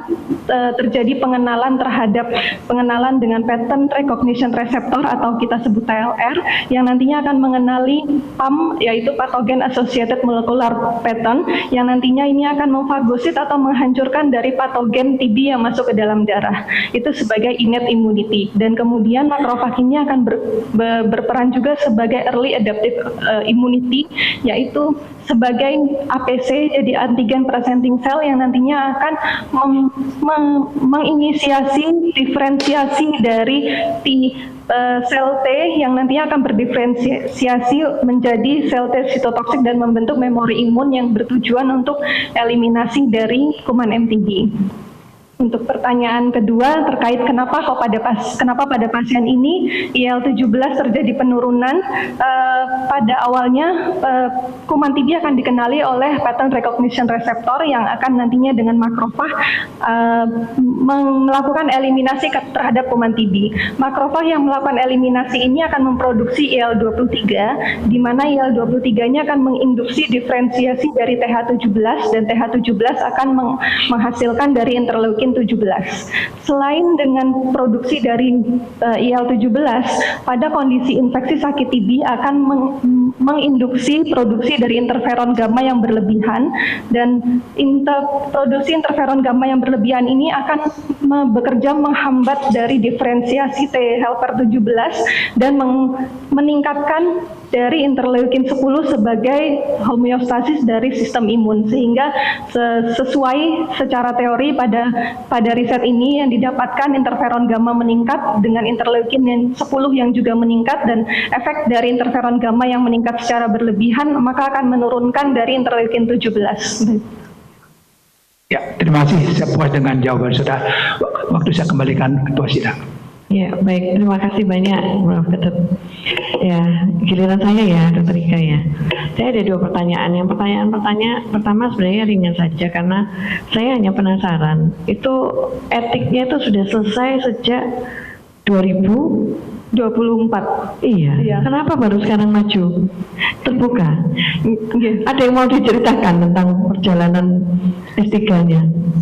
Ya, jadi Prof, memang studi S3 ini sangat sulit bagi saya, Prof. Jadi dengan penelitian yang sangat banyak, dengan pemeriksaan canggih, sehingga membutuhkan waktu yang lebih banyak untuk merangkum dan menganalisa dari seluruh hasil. Memang untuk pengumpulan sampling di Dr. Sutomo sangat mudah didapatkan. Pasien kami banyak sekali di Dr. Sutomo, sehingga tidak kesulitan, 6 bulan sudah cukup menghasilkan seluruh sampel. Namun memang pemeriksaannya adalah pemeriksaan canggih dan merupakan hal baru yang bagi saya, sehingga saya juga banyak belajar bersama para promotor dan promotor saya untuk menganalisa dari seluruh hasilnya, Prof. Pemeriksaaannya bukan di sini ya? Pemeriksaannya untuk PCR 16 sRNA di ITD bersama dengan Prof. Made. Untuk pemeriksaan mikrobiota kami mengirimkan ke lab swasta di Jakarta, di Global Science Indonesia. Kemudian pemeriksaan ELISA kami menggunakan lab patologi klinik di RSUD Dr. Sutomo Surabaya. Jadi tantangannya itu pada pemeriksaannya menunggunya lama begitu ya? Iya betul, Prof. Dan analisa dari hasilnya itu, menganalisanya memang membutuhkan pemahaman yang semangat ya. Betul, Prof. Baik, karena saya melihat ini termasuk ini ya cepat, artinya angkatan 2023 ya. 2022 genap, 2022 genap, tapi 2023-2024 sudah sampai pada etik. Harusnya 2025 kemarin sudah selesai semua begitu. Ya, tapi biar bagaimanapun juga saya ucapkan selamat ya untuk Dr. Rika. Pertanyaan saya sebenarnya tadi menyambung Dr. Retno ya, karena saya memang terus terang menurut saya tentang probiota itu sangat menarik karena hampir semua bidang sekarang mengulik ke arah sana. Kira-kira kalau itu nanti akan dijadikan penelitian ya, yang tentunya kita harapkan itu bisa digunakan untuk pada manusia, misalnya pada TB. Langkah-langkah jenis penelitiannya itu seperti apa, Dr. Ika? Terima kasih. Baik, terima kasih Prof. Tentunya untuk mengembangkan riset yang lebih jauh lagi terkait probiota yang mendukung terapi dari TB ke depannya, tentunya kita membutuhkan pemahaman yang lebih jauh lagi terkait dengan mikrobiota yang paling dominan pada seorang anak. Tentunya pada anak di Surabaya tentunya akan berbeda pada anak di kota lain. Tentu anak dengan mikrobiota pada daerah yang endemi TB-nya lebih tinggi akan berbeda pada kota yang endeminya jauh lebih rendah, dan tentunya ini akan mempengaruhi termasuk strain mana yang penting untuk dikembangkan pada anak yang dengan sakit TB. Tentunya ini membutuhkan penelitian yang lebih jauh lagi. Baik. Jadi mungkin penelitiannya tidak bisa di pihak UIA misalnya Surabaya saja begitu ya, karena betul. tiap daerah itu punya potensi hasil yang berbeda ya. Iya betul Prof. Ya. Baik, terima kasih Dr. Ika, sekali lagi selamat ya dari saya. Kemudian karena Dr. Ika ini merupakan salah satu dari staf khusus, staf ahli dekanat ya. Tepuk tangan untuk Dr. Ika. Jadi kami melihat potensi yang ada pada Dr. Ika dan kebetulan sekali S3-nya sudah selesai, sehingga kalau misalnya terlibat banyak untuk kegiatan di Fakultas Kedokteran, insya Allah tidak terrepoti lagi untuk urusan S3-nya. Tapi kemarin sudah bilang saya, Prof, saya habis ini lanjut konsultan ya Prof. Begitu ya. Oke, baik, terima kasih banyak jawabannya ya Dr. Ika. Selanjutnya saya sampai pada daftar undangan akademik. Yang pertama Dr. Erdianta Akbar, Magister Kedokteran Klinik, spesialis bedah TKV, subspesialis konsultan. Kami persilakan. Selamat pagi. Assalamualaikum warahmatullahi wabarakatuh.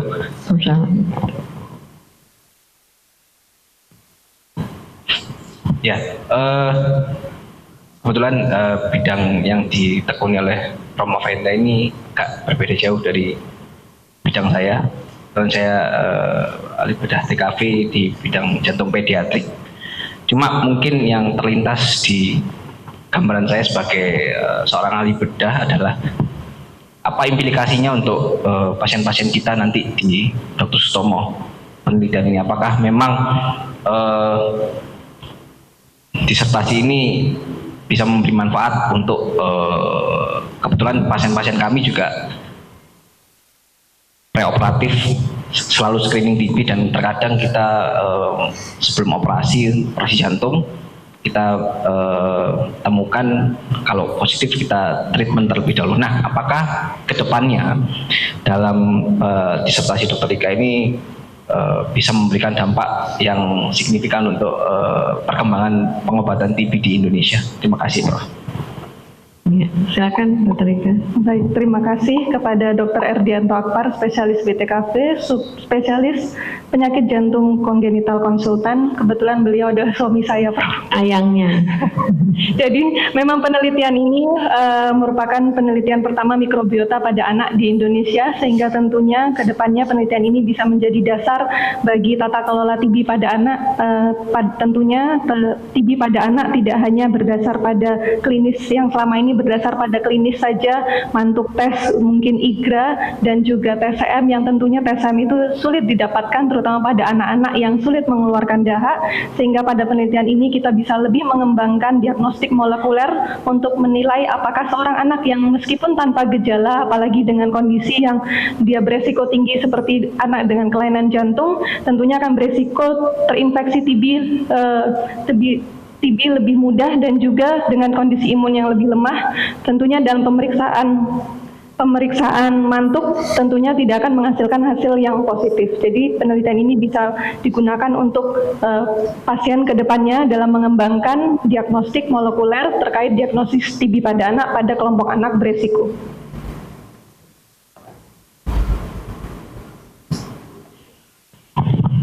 Ya, terima kasih Prof atas waktunya. Saya puas dengan jawaban Prof. Ya, nanti kalau nggak puas dilanjutkan di rumah. Baik, terima kasih. Selanjutnya Dr. Taufik Hidayat, spesialis anak, subspesialis kardiologi konsultan. Kami persilakan, Dok. Bismillah. Matur nuwun Prof. Eti. Assalamualaikum warahmatullahi wabarakatuh. Sebelumnya selamat ya, Dr. Ika sudah menyelesaikan S3-nya begitu cepat dibandingkan saya. Ini menarik sekali ya, memang tentang akses ini sudah mulai dikembangkan dan di semua sistem baik di kardiologi.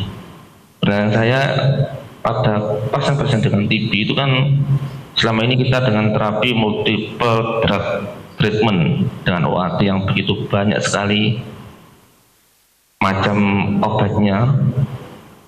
Pertanyaan saya, berdasarkan penelitian Dr. Ika ini, bagaimana peran OAT yang begitu banyak obat ini berkaitan dengan kesehatan saraf atau disbiosis yang mungkin akan mempengaruhi pelaksanaan TB di masa yang akan datang. Terima kasih. Baik, terima kasih kepada Dr. Taufik Hidayat, anak konsultan kardiologi anak. Semangat ya Dok untuk ujian terbukanya minggu depan. Jadi pada pasien ini, jadi pada penelitian ini terkait dengan diversitas mikrobiota pada anak dengan TB, tentunya pada anak TB mendapatkan multi drug sebagai OAT, obat anti tuberkulosis yang tentunya antibiotik sangat banyak sekali. Dan pada penelitian sebelumnya memang sudah banyak meneliti pada anak yang diterapi dengan OAT, maka akan terjadi penurunan diversitas mikrobiota saluran cerna. Namun diversitas mikrobiota saluran cerna ini akan kembali setelah terapi dari OAT ini selesai, sehingga tentunya kita harus lebih memperhatikan gutlang aksis pada anak yang terapi TB dan mendapatkan terapi OAT. Iya, betul Prof. Sangat puas dengan jawabannya. Baik, terima kasih Dr. Taufik. Berikutnya Dr. Taufik duduk ya minggu depan ya. Nggak mau nanya yang sulit-sulit karena Dr. Ika mungkin bertanya minggu depan. Berikutnya Dr. Hana Diaveri Anomsari, spesialis anak konsultan. Kami persilakan.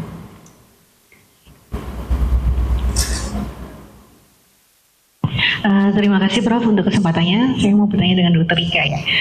Mungkin sama dengan Dr. Ina ya. Satu menjadi pertanyaan saya kan soalnya di conclusion-nya ini bagus banget untuk tahu imunistasis dan menurunkan resiko TB pada anak gitu. Tapi kenapa nggak ada sampel yang non TB gitu? Jadi kan mungkin lebih enak karena nanti nextnya mungkin bisa ada penelitian selanjutnya. Itu aja saya. Terima kasih Prof. Ya, sama-sama. Silakan. Ya, baik, terima kasih kepada Dr. Diaveri Anomsari, spesialis anak, konsultan tumbuh kembang dan pediatri sosial yang juga saat ini sedang menjalani studi S3, Dok. Semangat, Dok. Jadi, kenapa pada studi ini tidak melibatkan anak sehat pada kondisi ini? Memang saya sengaja melibatkan pada anak yang kontak serumah sehingga seperti yang dikatakan Dr. Ina Triasi akan mengurangi bias terkait dengan lingkungan, status nutrisi dan juga pola pengasuhan pada seorang anak. Dan pada anak yang kontak erat ini dianggap sebagai kontak sehat karena tidak bergejala. Ya, sudah puas? Terima kasih Bapak, sangat puas. Ya, baik. Terima kasih Dr. Hana. Berikutnya adalah Dr. Eni Zuraida. Dr. Eni sudah sekolah juga? Belum, Prof. Ya, nanti saya uber-uber sekolah ya. Ya, terima kasih Prof. Terima kasih Prof. Ekti. Jadi pada Dr. Ika pertanyaan saya tentang terutama diversitas mikrobiota. Mengapa Dr. Ika dalam mengukur diversitas itu menggunakan banyak pengukuran indeks tadi ya? Mengapa tidak cukup apakah 1-2 indeks? Nah, pertanyaan kedua terkait hal tersebut, apakah ada usulan untuk mungkin tadi probiotik kan kedepannya dipertimbangkan untuk dipakai? Apakah ada usulan tertentu jenis mikrobiota yang diusulkan terkait dari penelitian ini? Terima kasih. Ya, baik, terima kasih kepada Dr. Eni Zuraida, spesialis anak yang sudah menyempatkan di balik kesibukannya yang sangat padat ya Dok ya. Jadi penelitian ini terkait apakah apakah terkait dengan mikrobiota mana yang sebaiknya diberikan pada anak sakit TB. Tentunya ini masih membutuhkan penelitian yang lebih lanjut lagi, Dok. Jadi kita harus meneliti terkait karena tiap tempat memiliki kekhasan profil mikrobiota yang berbeda, sehingga untuk keputusan untuk memberikan terapi modulasi probiotik kepada anak dengan sakit TB tentunya membutuhkan penelitian lebih lanjut. Kemudian terkait kenapa membutuhkan indeks yang begitu banyak dalam menilai suatu kondisi disbiosis pada seorang anak dengan sakit TB. Dari banyak jurnal memang dikatakan bahwa disbiosis dikatakan jika terjadi peningkatan mikrobiota patogen dan terjadi penurunan mikrobiota yang komensal, dan sampai saat ini juga untuk menentukan kondisi disbiosis sangat sulit karena membutuhkan banyak sekali indeks-indeks tersebut, sehingga tidak cukup hanya 1-2 indeks saja lalu kita menyatakan bahwa pada kondisi ini terjadi disbiosis pada seorang anak. Terima kasih Dr. Rika, sudah sangat puas dengan jawabannya. Ya, terima kasih Dr. Eni. Kemudian Dokter ada tidak ada ya, Dr. Aini Arifa. Silakan Dr. Aini. Bismillahirrahmanirrahim. Assalamualaikum warahmatullahi wabarakatuh. Terima kasih Prof. Ekti. Pertama-tama saya ucapkan selamat kepada Dr. Rika atas ujian disertasi terbukanya. Izin Prof, saya teman beliau, seangkatan spesialis anak, saya dari Samarinda Prof. Izin untuk Dr. Rika, saya ingin bertanya. Pertama mungkin kira-kira manfaat apa yang kita dapatkan dari hasil penelitian untuk teman-teman yang ada di daerah, terutama mungkin seperti saya di Samarinda, kira-kira hasil penelitian apa yang bisa simple untuk teman-teman sesama sejawat di daerah. Terus yang kedua saya juga penasaran, apakah ada riwayat pada penelitian itu di riwayat kontak pada anak dengan riwayat kontak TB justru menurunkan keberadaan kuman TB di dalam darah. Itu bagaimana akhirnya? Terima kasih. Silakan. Baik, terima kasih kepada Dr. Aini Arifa.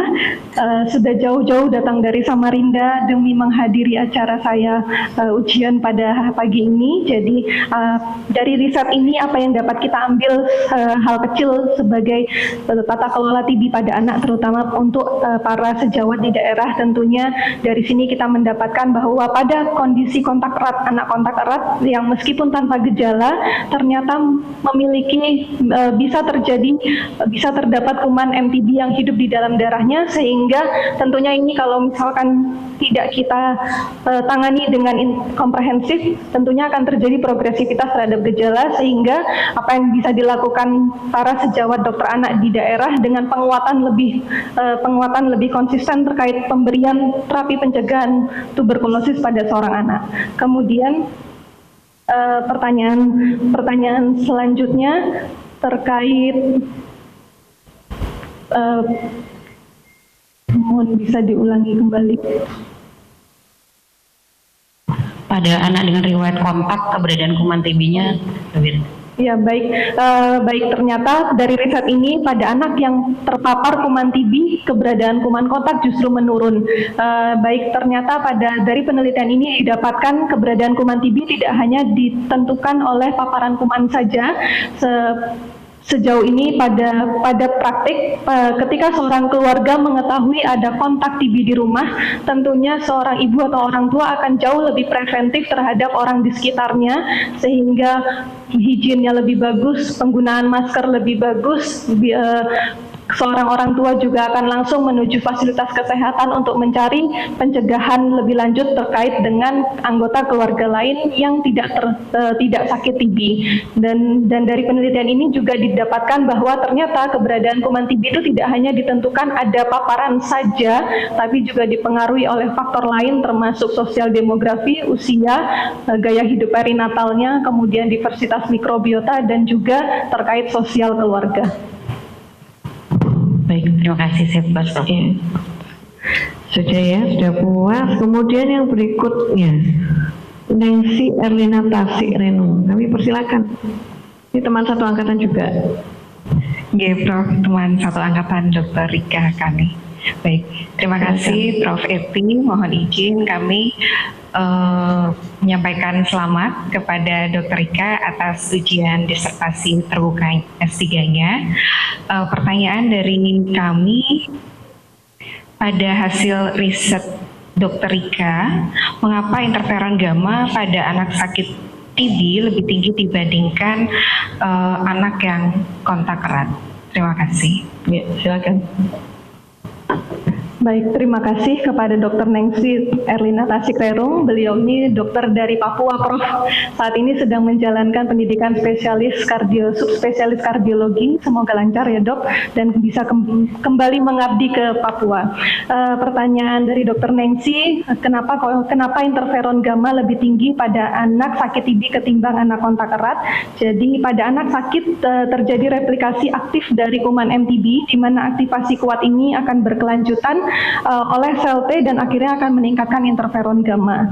Pada anak kontak erat bisa saja paparannya hanya minimal atau terbatas atau respon imun anak tersebut cukup untuk mengendalikan kuman sehingga produksi dari interferon gamma lebih stabil dan respon imun lebih efektif dan terkontrol. Sudah? Baik, terima kasih, kami puas dengan jawabannya, Prof. Iya. Baik, singkat padat sudah terjawab ya. Berikutnya adalah Widiarti, Magister Kesehatan. Kami persilakan. Baik, terima kasih. Assalamualaikum warahmatullahi wabarakatuh. Sebelumnya saya ucapkan selamat kepada Dr. Rika. Dr. Rika adalah teman satu angkatan saya 2022-2023 genap. Karena sudah mungkin nggak bisa tidur ya, Dok. Semoga saya bisa menyusul Dr. Rika untuk ujian terbuka. Baik, pertanyaannya adalah mengapa pada penelitian Dr. Rika ini untuk memilih anak yang tinggal di rumah untuk pembanding pada penelitiannya? Terima kasih.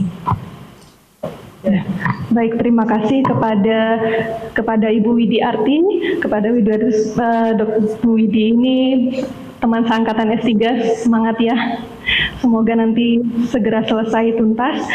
Jadi alasan kami mengapa riset ini memilih anak yang serumah sebagai anak serumah yang kontak erat, karena dengan serumah kami meminimalisir kemungkinan dari bias yang terkait dengan pola pengasuhan yang berbeda, terkait dengan status nutrisi yang berbeda, terkait dengan pemberian gizi yang berbeda pada seorang anak yang nantinya akan menimbulkan perbedaan diversitas mikrobiota yang jauh dibandingkan dengan pada anak yang sakit TB. Terima kasih, sangat puas untuk jawabannya. Ya. Terima kasih pertanyaannya. Selanjutnya dari Dr. Suni Mariana Samosir. Kami persilakan Dr. Suni. Terima kasih kepada pemimpin sidang. Selamat siang. Assalamualaikum warahmatullahi wabarakatuh. Selamat untuk Dr. Rika ya, berdiri di sini dengan begitu baik, sudah melakukan penelitian yang sangat baik. Kami teman seangkatan dari S1, kemudian seangkatan juga sebagai Suju, pejuang staf junior di bagian pediatrik. Dan juga sebetulnya kami juga seringkali merawat bersama pasien-pasien dengan TB. Kalau TB-nya sudah sampai ke otak atau mungkin mengenai saraf tulang belakang, ya akhirnya kita rawat bersama. Mungkin pertanyaan sederhana, tadi sudah sempat disinggung sedikit, bagaimana implikasi penelitian yang telah dilakukan Dr. Rika nanti terkait kebijakan tata kelola TB pada anak, mungkin khususnya yang lebih biologis individual ya dokter.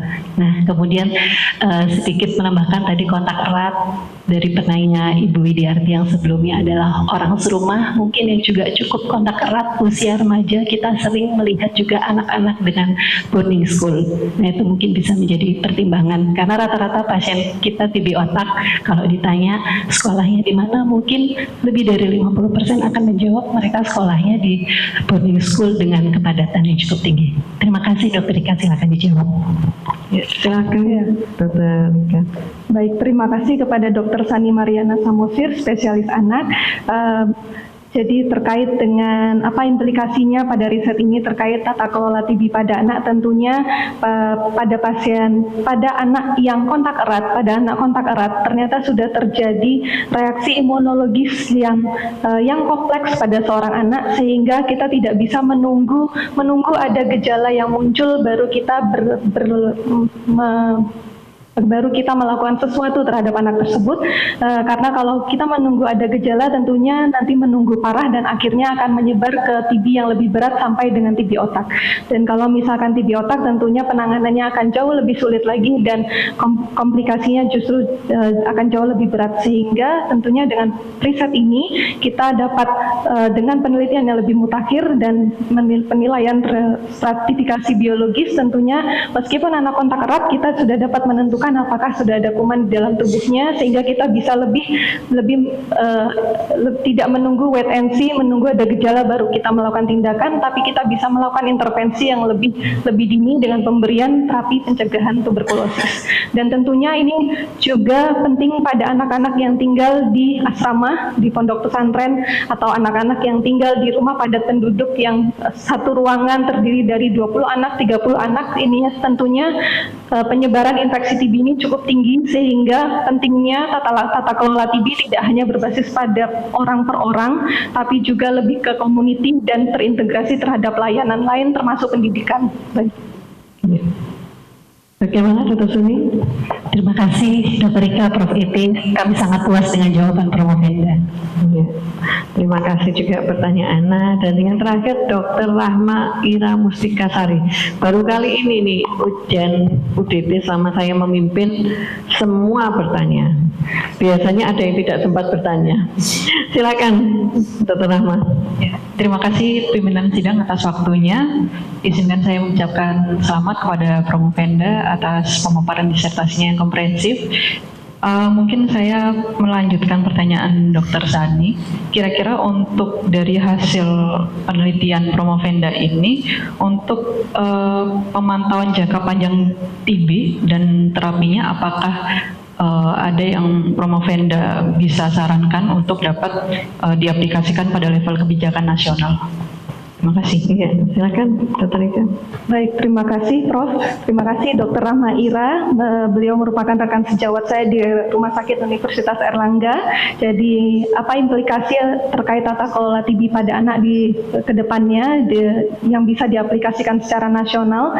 Jadi pada kondisi seperti pada anak sakit TB, tentunya kita perlu memperhatikan kesehatan saluran cerna seorang anak, perlu memperhatikan lebih detail lagi terkait pemberian asupan nutrisi yang adekuat seorang anak, karena sejauh ini secara praktik di lapangan ketika seorang pasien sudah mendapatkan terapi TB hanya fokus pada pengobatan TB saja, tapi tidak memperhatikan aspek nutrisi dari seorang anak, sehingga kedepannya kita sebagai seorang sejawat spesialis anak dan juga dokter umum yang lain, dengan adanya riset ini setiap anak yang mendapatkan terapi TB kita harus tetap memperhatikan asupan nutrisinya, kemudian perkembangan nutrisi dan juga kesehatan saluran cernanya. Sangat puas pimpinan sidang. Terima kasih. Alhamdulillah ya para penyangga dan para undangan akademik sudah mendapatkan kesempatan bertanya semuanya, dan alhamdulillah juga semuanya sudah terjawab dengan baik. Sekarang tibalah kami untuk berdiskusi terlebih dahulu. Tapi sebelumnya kita berikan tepuk tangan untuk Dr. Rika ini. Semua pertanyaan dijawab tanpa henti. Ya. Baik, Bapak dan Ibu semuanya, sekaligus Promovenda, kami mohon untuk sebentar saja menunggu di luar karena kami mohon izin untuk berdiskusi terkait kelulusan Dr. Rika. Nanti insya Allah dalam waktu 5-10 menit akan kami hadirkan lagi ke ruang aula ini. Terima kasih.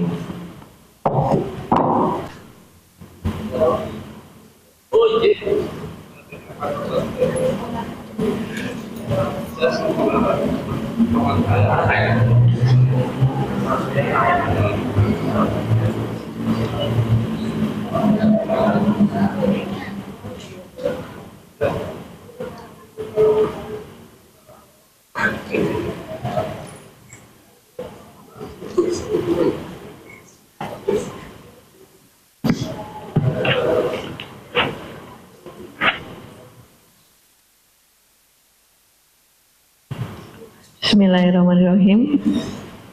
Assalamualaikum warahmatullahi wabarakatuh. Sebelumnya saya sampaikan selamat datang untuk Bapak Wakil Direktur Rumah Sakit Dr. Sutomo. Waduh, sampai hadir ini berarti luar biasa Dr. Rika ini. Oke, jadi Bapak dan Ibu semuanya yang hadir di aula pada siang ini, jadi tadi kita memulai pagi ya, sekarang sudah siang. Berdasarkan hasil rapat yudisium ujian dokter terbuka dan setelah mempertimbangkan 1. Prestasi yang telah dicapai oleh Promovenda, 2. Ketekunan dan kesungguhan Promovenda dalam melakukan penelitian, 3. Ketelitian dan ketekunan dalam mempelajari kepustakaan, 4. Cara Promovenda mempertahankan disertasi yang ini menggambarkan kemampuan Promovenda dalam menguasai dengan baik bidang ilmu yang diteliti. 5. Semangat Promovenda dalam upaya menyelesaikan pendidikan. 6. Kredibilitas ilmiah dan kegunaan. Selain itu juga dengan memperhatikan penilaian ujian tertutup yang dilakukan oleh panitia tanggal 7 November 2025 yang diketuai oleh Profesor Dr. Iketut Sudiana, Dr. Andes MSI. Dan dengan mengacu segala peraturan dan wewenang yang ada pada program studi doktor ilmu kedokteran Fakultas Kedokteran Universitas Airlangga, maka dengan ini pimpinan sidang memutuskan bahwa disertasi saudara Promovenda diterima.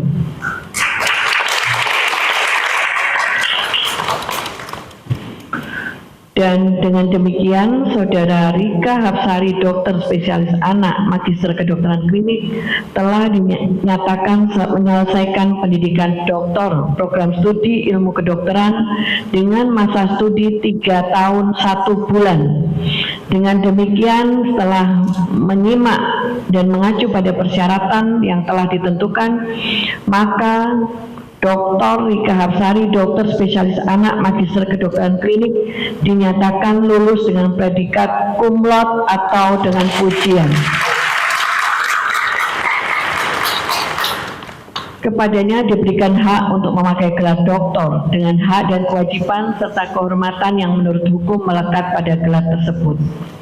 Dr. Rika Hapsari, dokter spesialis anak, magister kedokteran klinik adalah dokter ke-1102 dari program studi doktor ilmu kedokteran Fakultas Kedokteran Universitas Airlangga. Jadi kami mengucapkan selamat kepada Dr. Rika Hapsari, dokter spesialis anak, magister kedokteran klinik. Saya yakin bahwa perjuangan ini bukan perjuangan yang pendek ya, perjuangan panjang yang pasti juga menyelesaikan ini bukan hal yang mudah. Pasti juga perjuangan ini bukan oleh Dr. Rika sendiri, tapi juga oleh suami, putra-putrinya, bahkan mungkin orang tua, dan tentu saja juga para promotor dan kopromotor serta teman-teman yang ada di lingkungan bekerja Dr. Rika. Karena itu kami persilakan kepada Promovenda untuk menyampaikan pesan dan kesan. Monggo Dr. Rika. Baik, terima kasih kepada Profesor Dr. Ekti Mardian Kurniawati, spesialis obstetrik ginekologi, subspesialis uroginekologi rekonstruksi. Alhamdulillah, puji syukur kehadiran Allah Subhanahu wa Ta'ala, milik segala sumber ilmu pengetahuan yang telah memberikan hidayahnya kepada saya dan tim dalam menyelesaikan studi disertasi ini. Ucapan terima kasih dan penghargaan yang setinggi-tingginya saya ucapkan kepada Profesor Dr. Anang Endarianto, spesialis anak konsultan yang selalu memberi motivasi, semangat, teladan, dan bimbingan yang tiada henti kepada saya. Meskipun saya WA tengah malam ya Prof, subuh pun selalu Prof Anang membalas. Terima kasih sebelumnya Prof Anang. Dan juga Profesor Dr. Nima Demertaniasi, dokter magister sains spesialis mikrobiologi konsultan yang selalu sabar dan memberikan motivasi luar biasa kepada saya. Terima kasih Prof Made. Kepada Dr. Noasi Setioningrum, spesialis anak konsultan, mentor terbaik saya selama di respirologi. Terima kasih dokter. Dr. Retno yang selalu menasehati saya untuk kebaikan saya. Terima kasih dok. Kepada Dr. Rina Triasi, magister medical spesialis anak konsultan yang sudah jauh-jauh datang dari Jogja. Terima kasih dok. Mohon maaf kemarin karena banyak reschedule jadwal ujian, tapi Dr. Rina selalu bilang iya. Saya sangat berterima kasih sekali atas dukungannya kepada Dr. Rina, dan juga kepada Dr. Hani Badriah Hidayati, spesialis neurologi, konsultan manajemen stroke, fellowship manajemen intervensi nyeri. Terima kasih Dok atas bimbingannya dan juga kehadirannya pada hari ini. Kepada Dr. Reni Utisom, guru saya yang selalu memberikan bimbingan juga di Humas. Terima kasih Dr. Ren, terima kasih Pak Isom.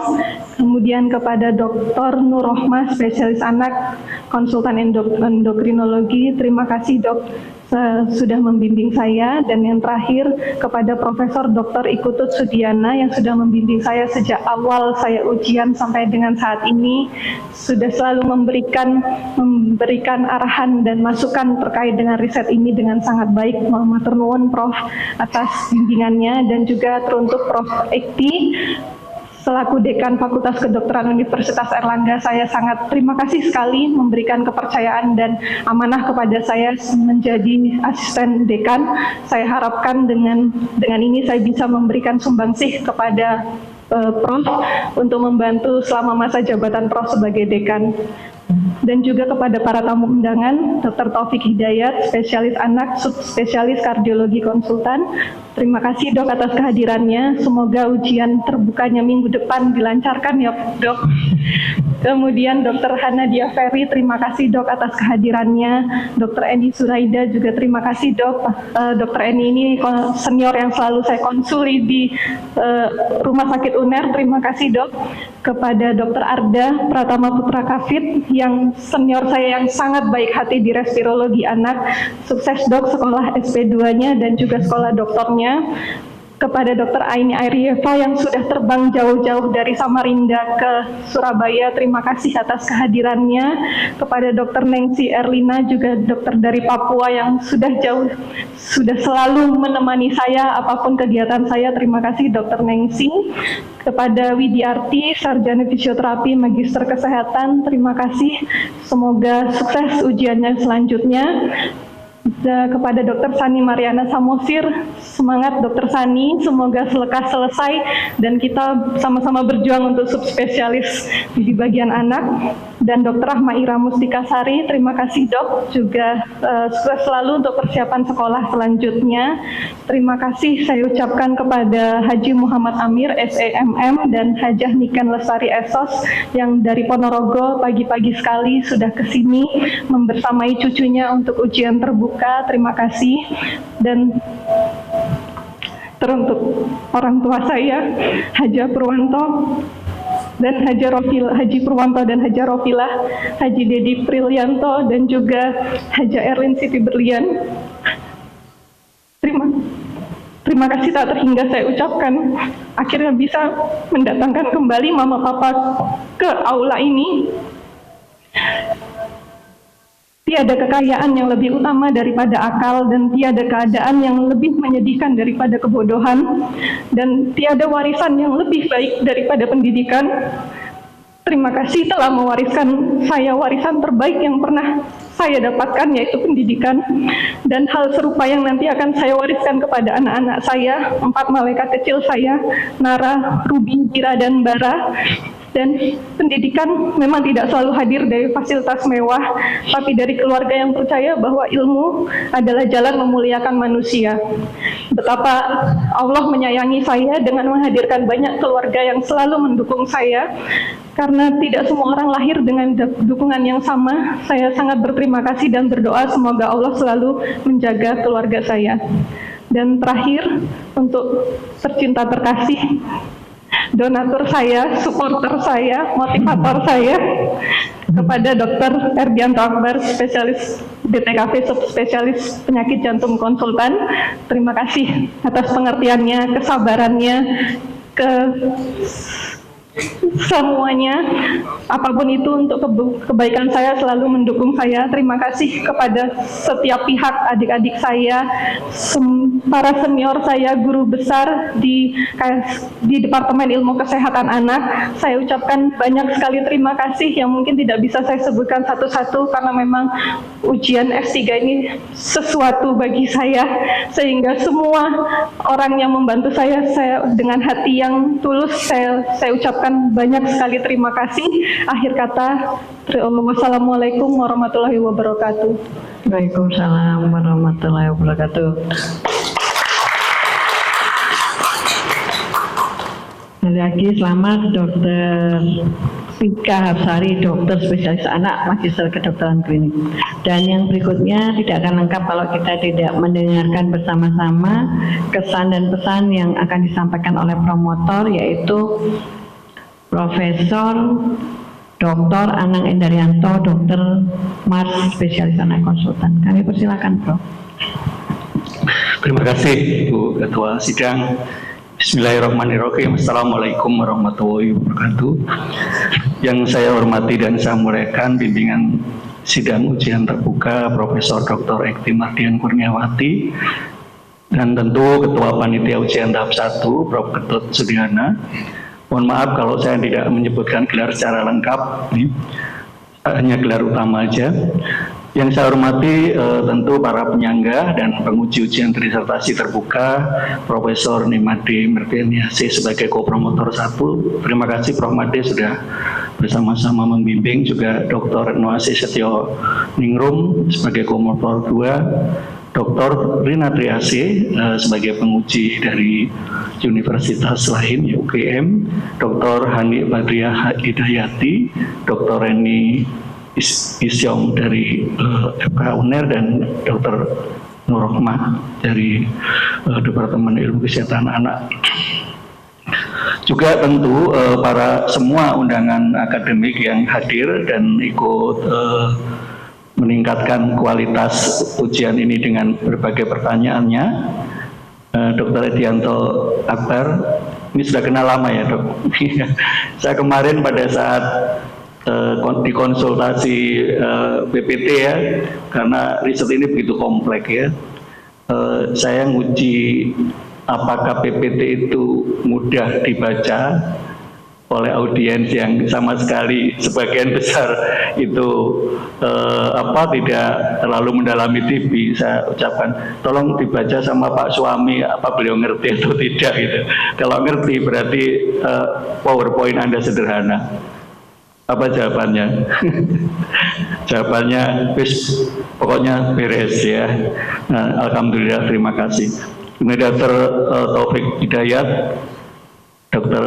Hana, Dr. Eni Suraida, Dr. Aini Aireva, Dr. Nengsi Erlina Tasik, Dr.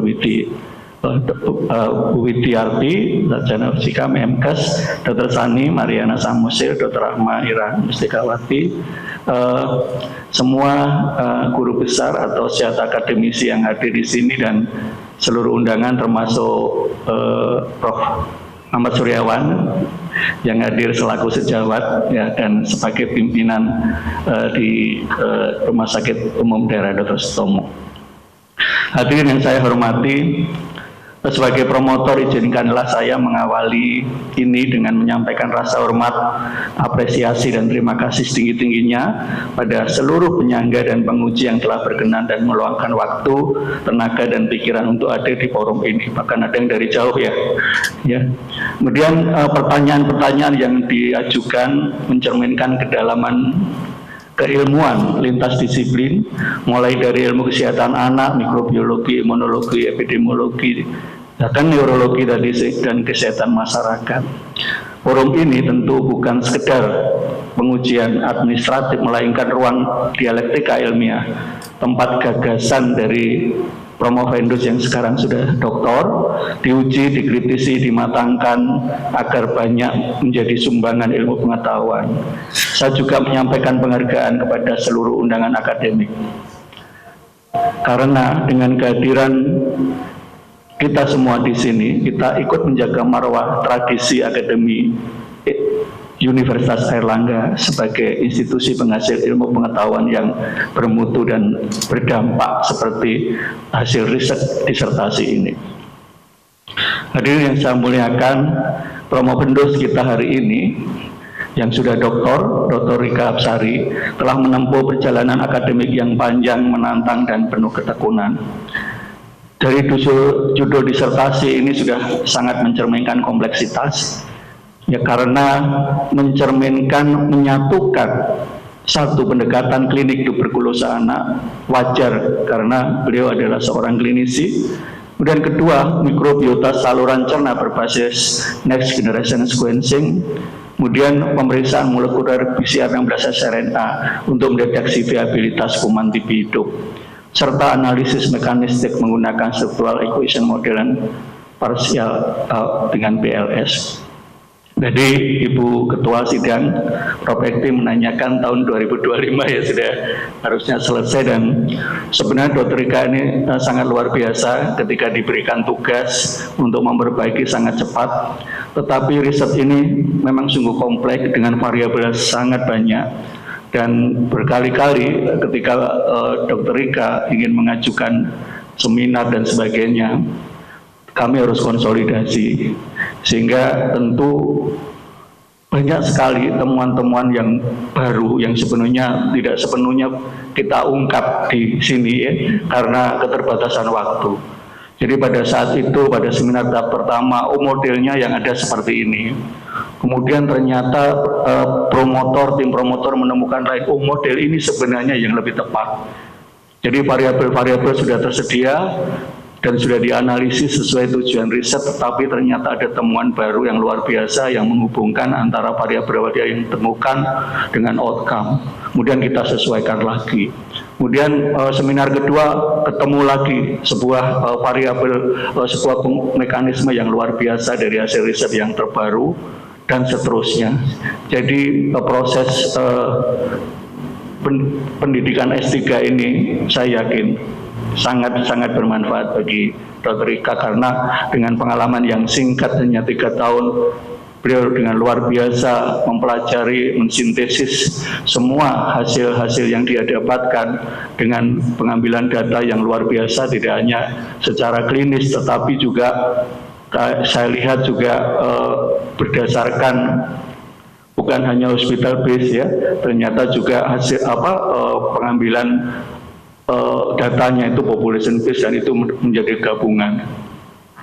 Dan ini memang luar biasa, dan hasilnya juga kami lihat secara imunologis, secara klinis maupun secara publikat menjadi temuan yang sebenarnya sangat banyak untuk diusulkan menjadi sebuah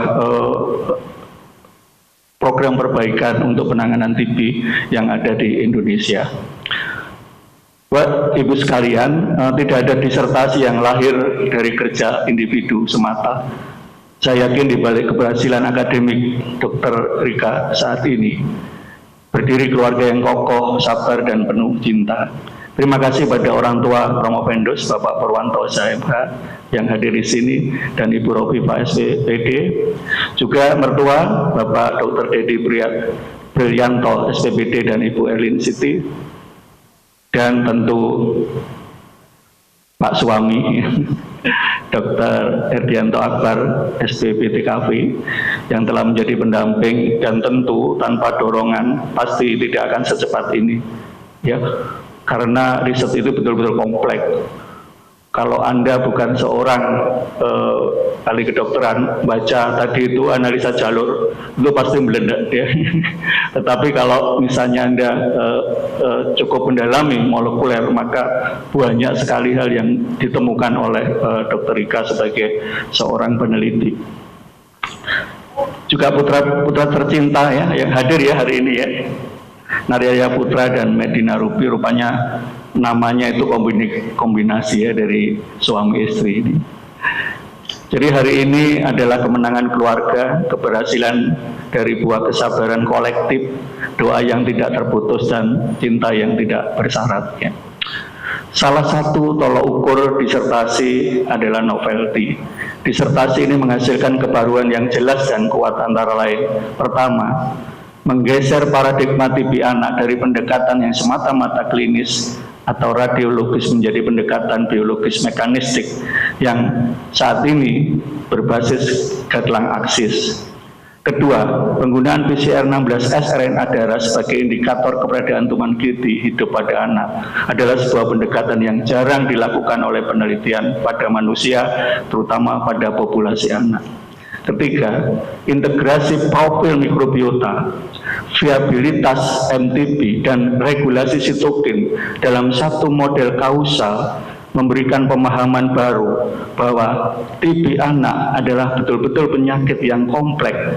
Selain sistemik juga ada multifaktor.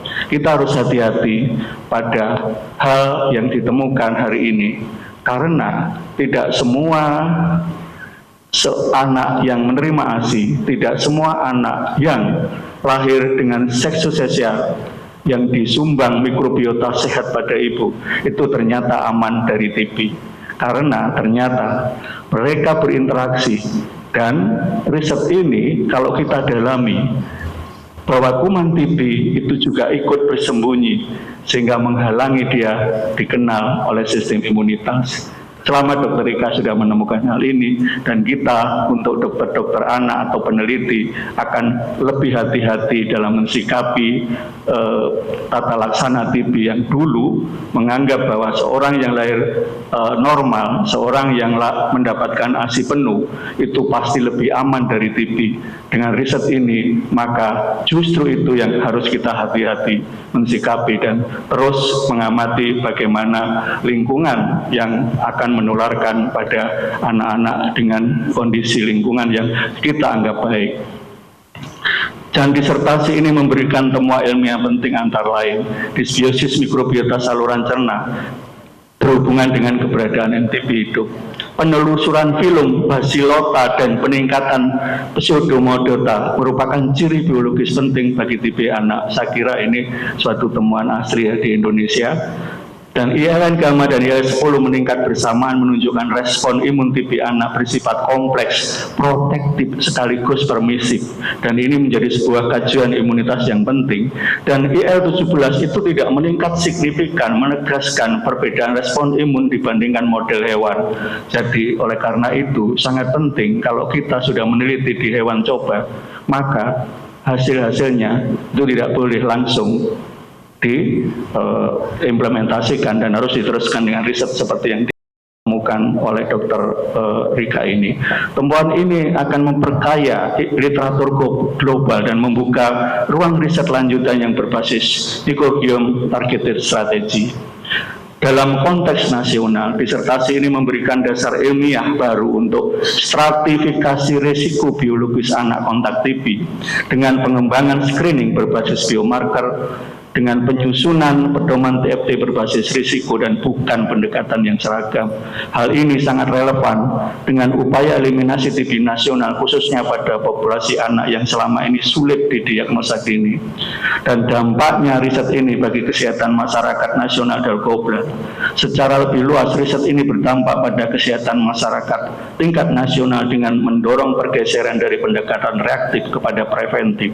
Kesehatan global karena menyumbang bukti pertama tentang mekanisme mikrobiom dan imunitas TB anak dari negara dengan TB tinggi seperti Indonesia ini.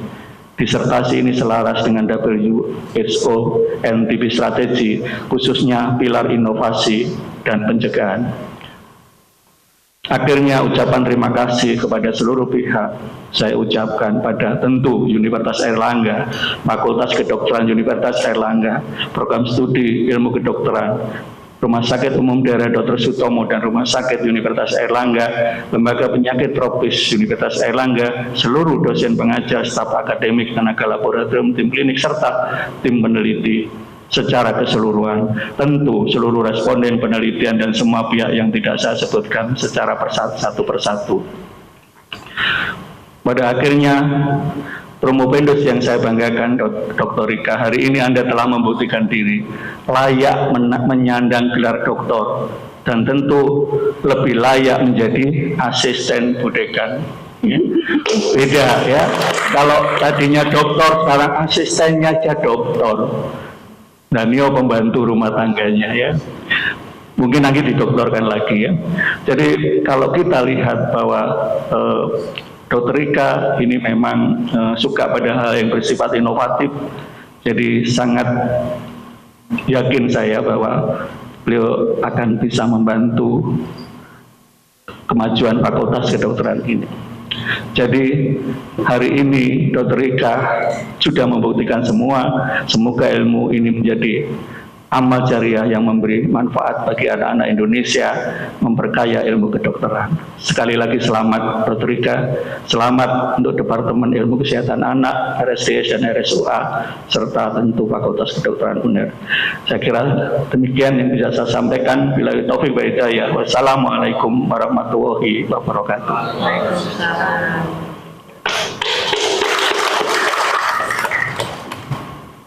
Luar biasa ini, promotornya memang jos. Jadi penelitian Dr. Rika tadi itu rasanya memang penelitian yang akan sangat memberikan manfaat ya. Beberapa kesimpulan tadi juga sudah disampaikan ulang oleh Prof. Anang bahwa ternyata ada beberapa hal yang selama ini kita persepsikan, tapi ternyata hasil dari penelitian ini tidak demikian. Begitu ya Prof. Anang ya. Sekali lagi kami ucapkan selamat ya Dr. Rika atas gelar baru yang disandang dan dinyatakan lulus pada hari ini, sehingga pada hari ini Dr. Rika mendapatkan gelar sebagai Dr. Rika Hapsari, dokter spesialis anak, magister kedokteran klinik. Sekali lagi kita berikan tepuk tangan untuk Dr. Rika.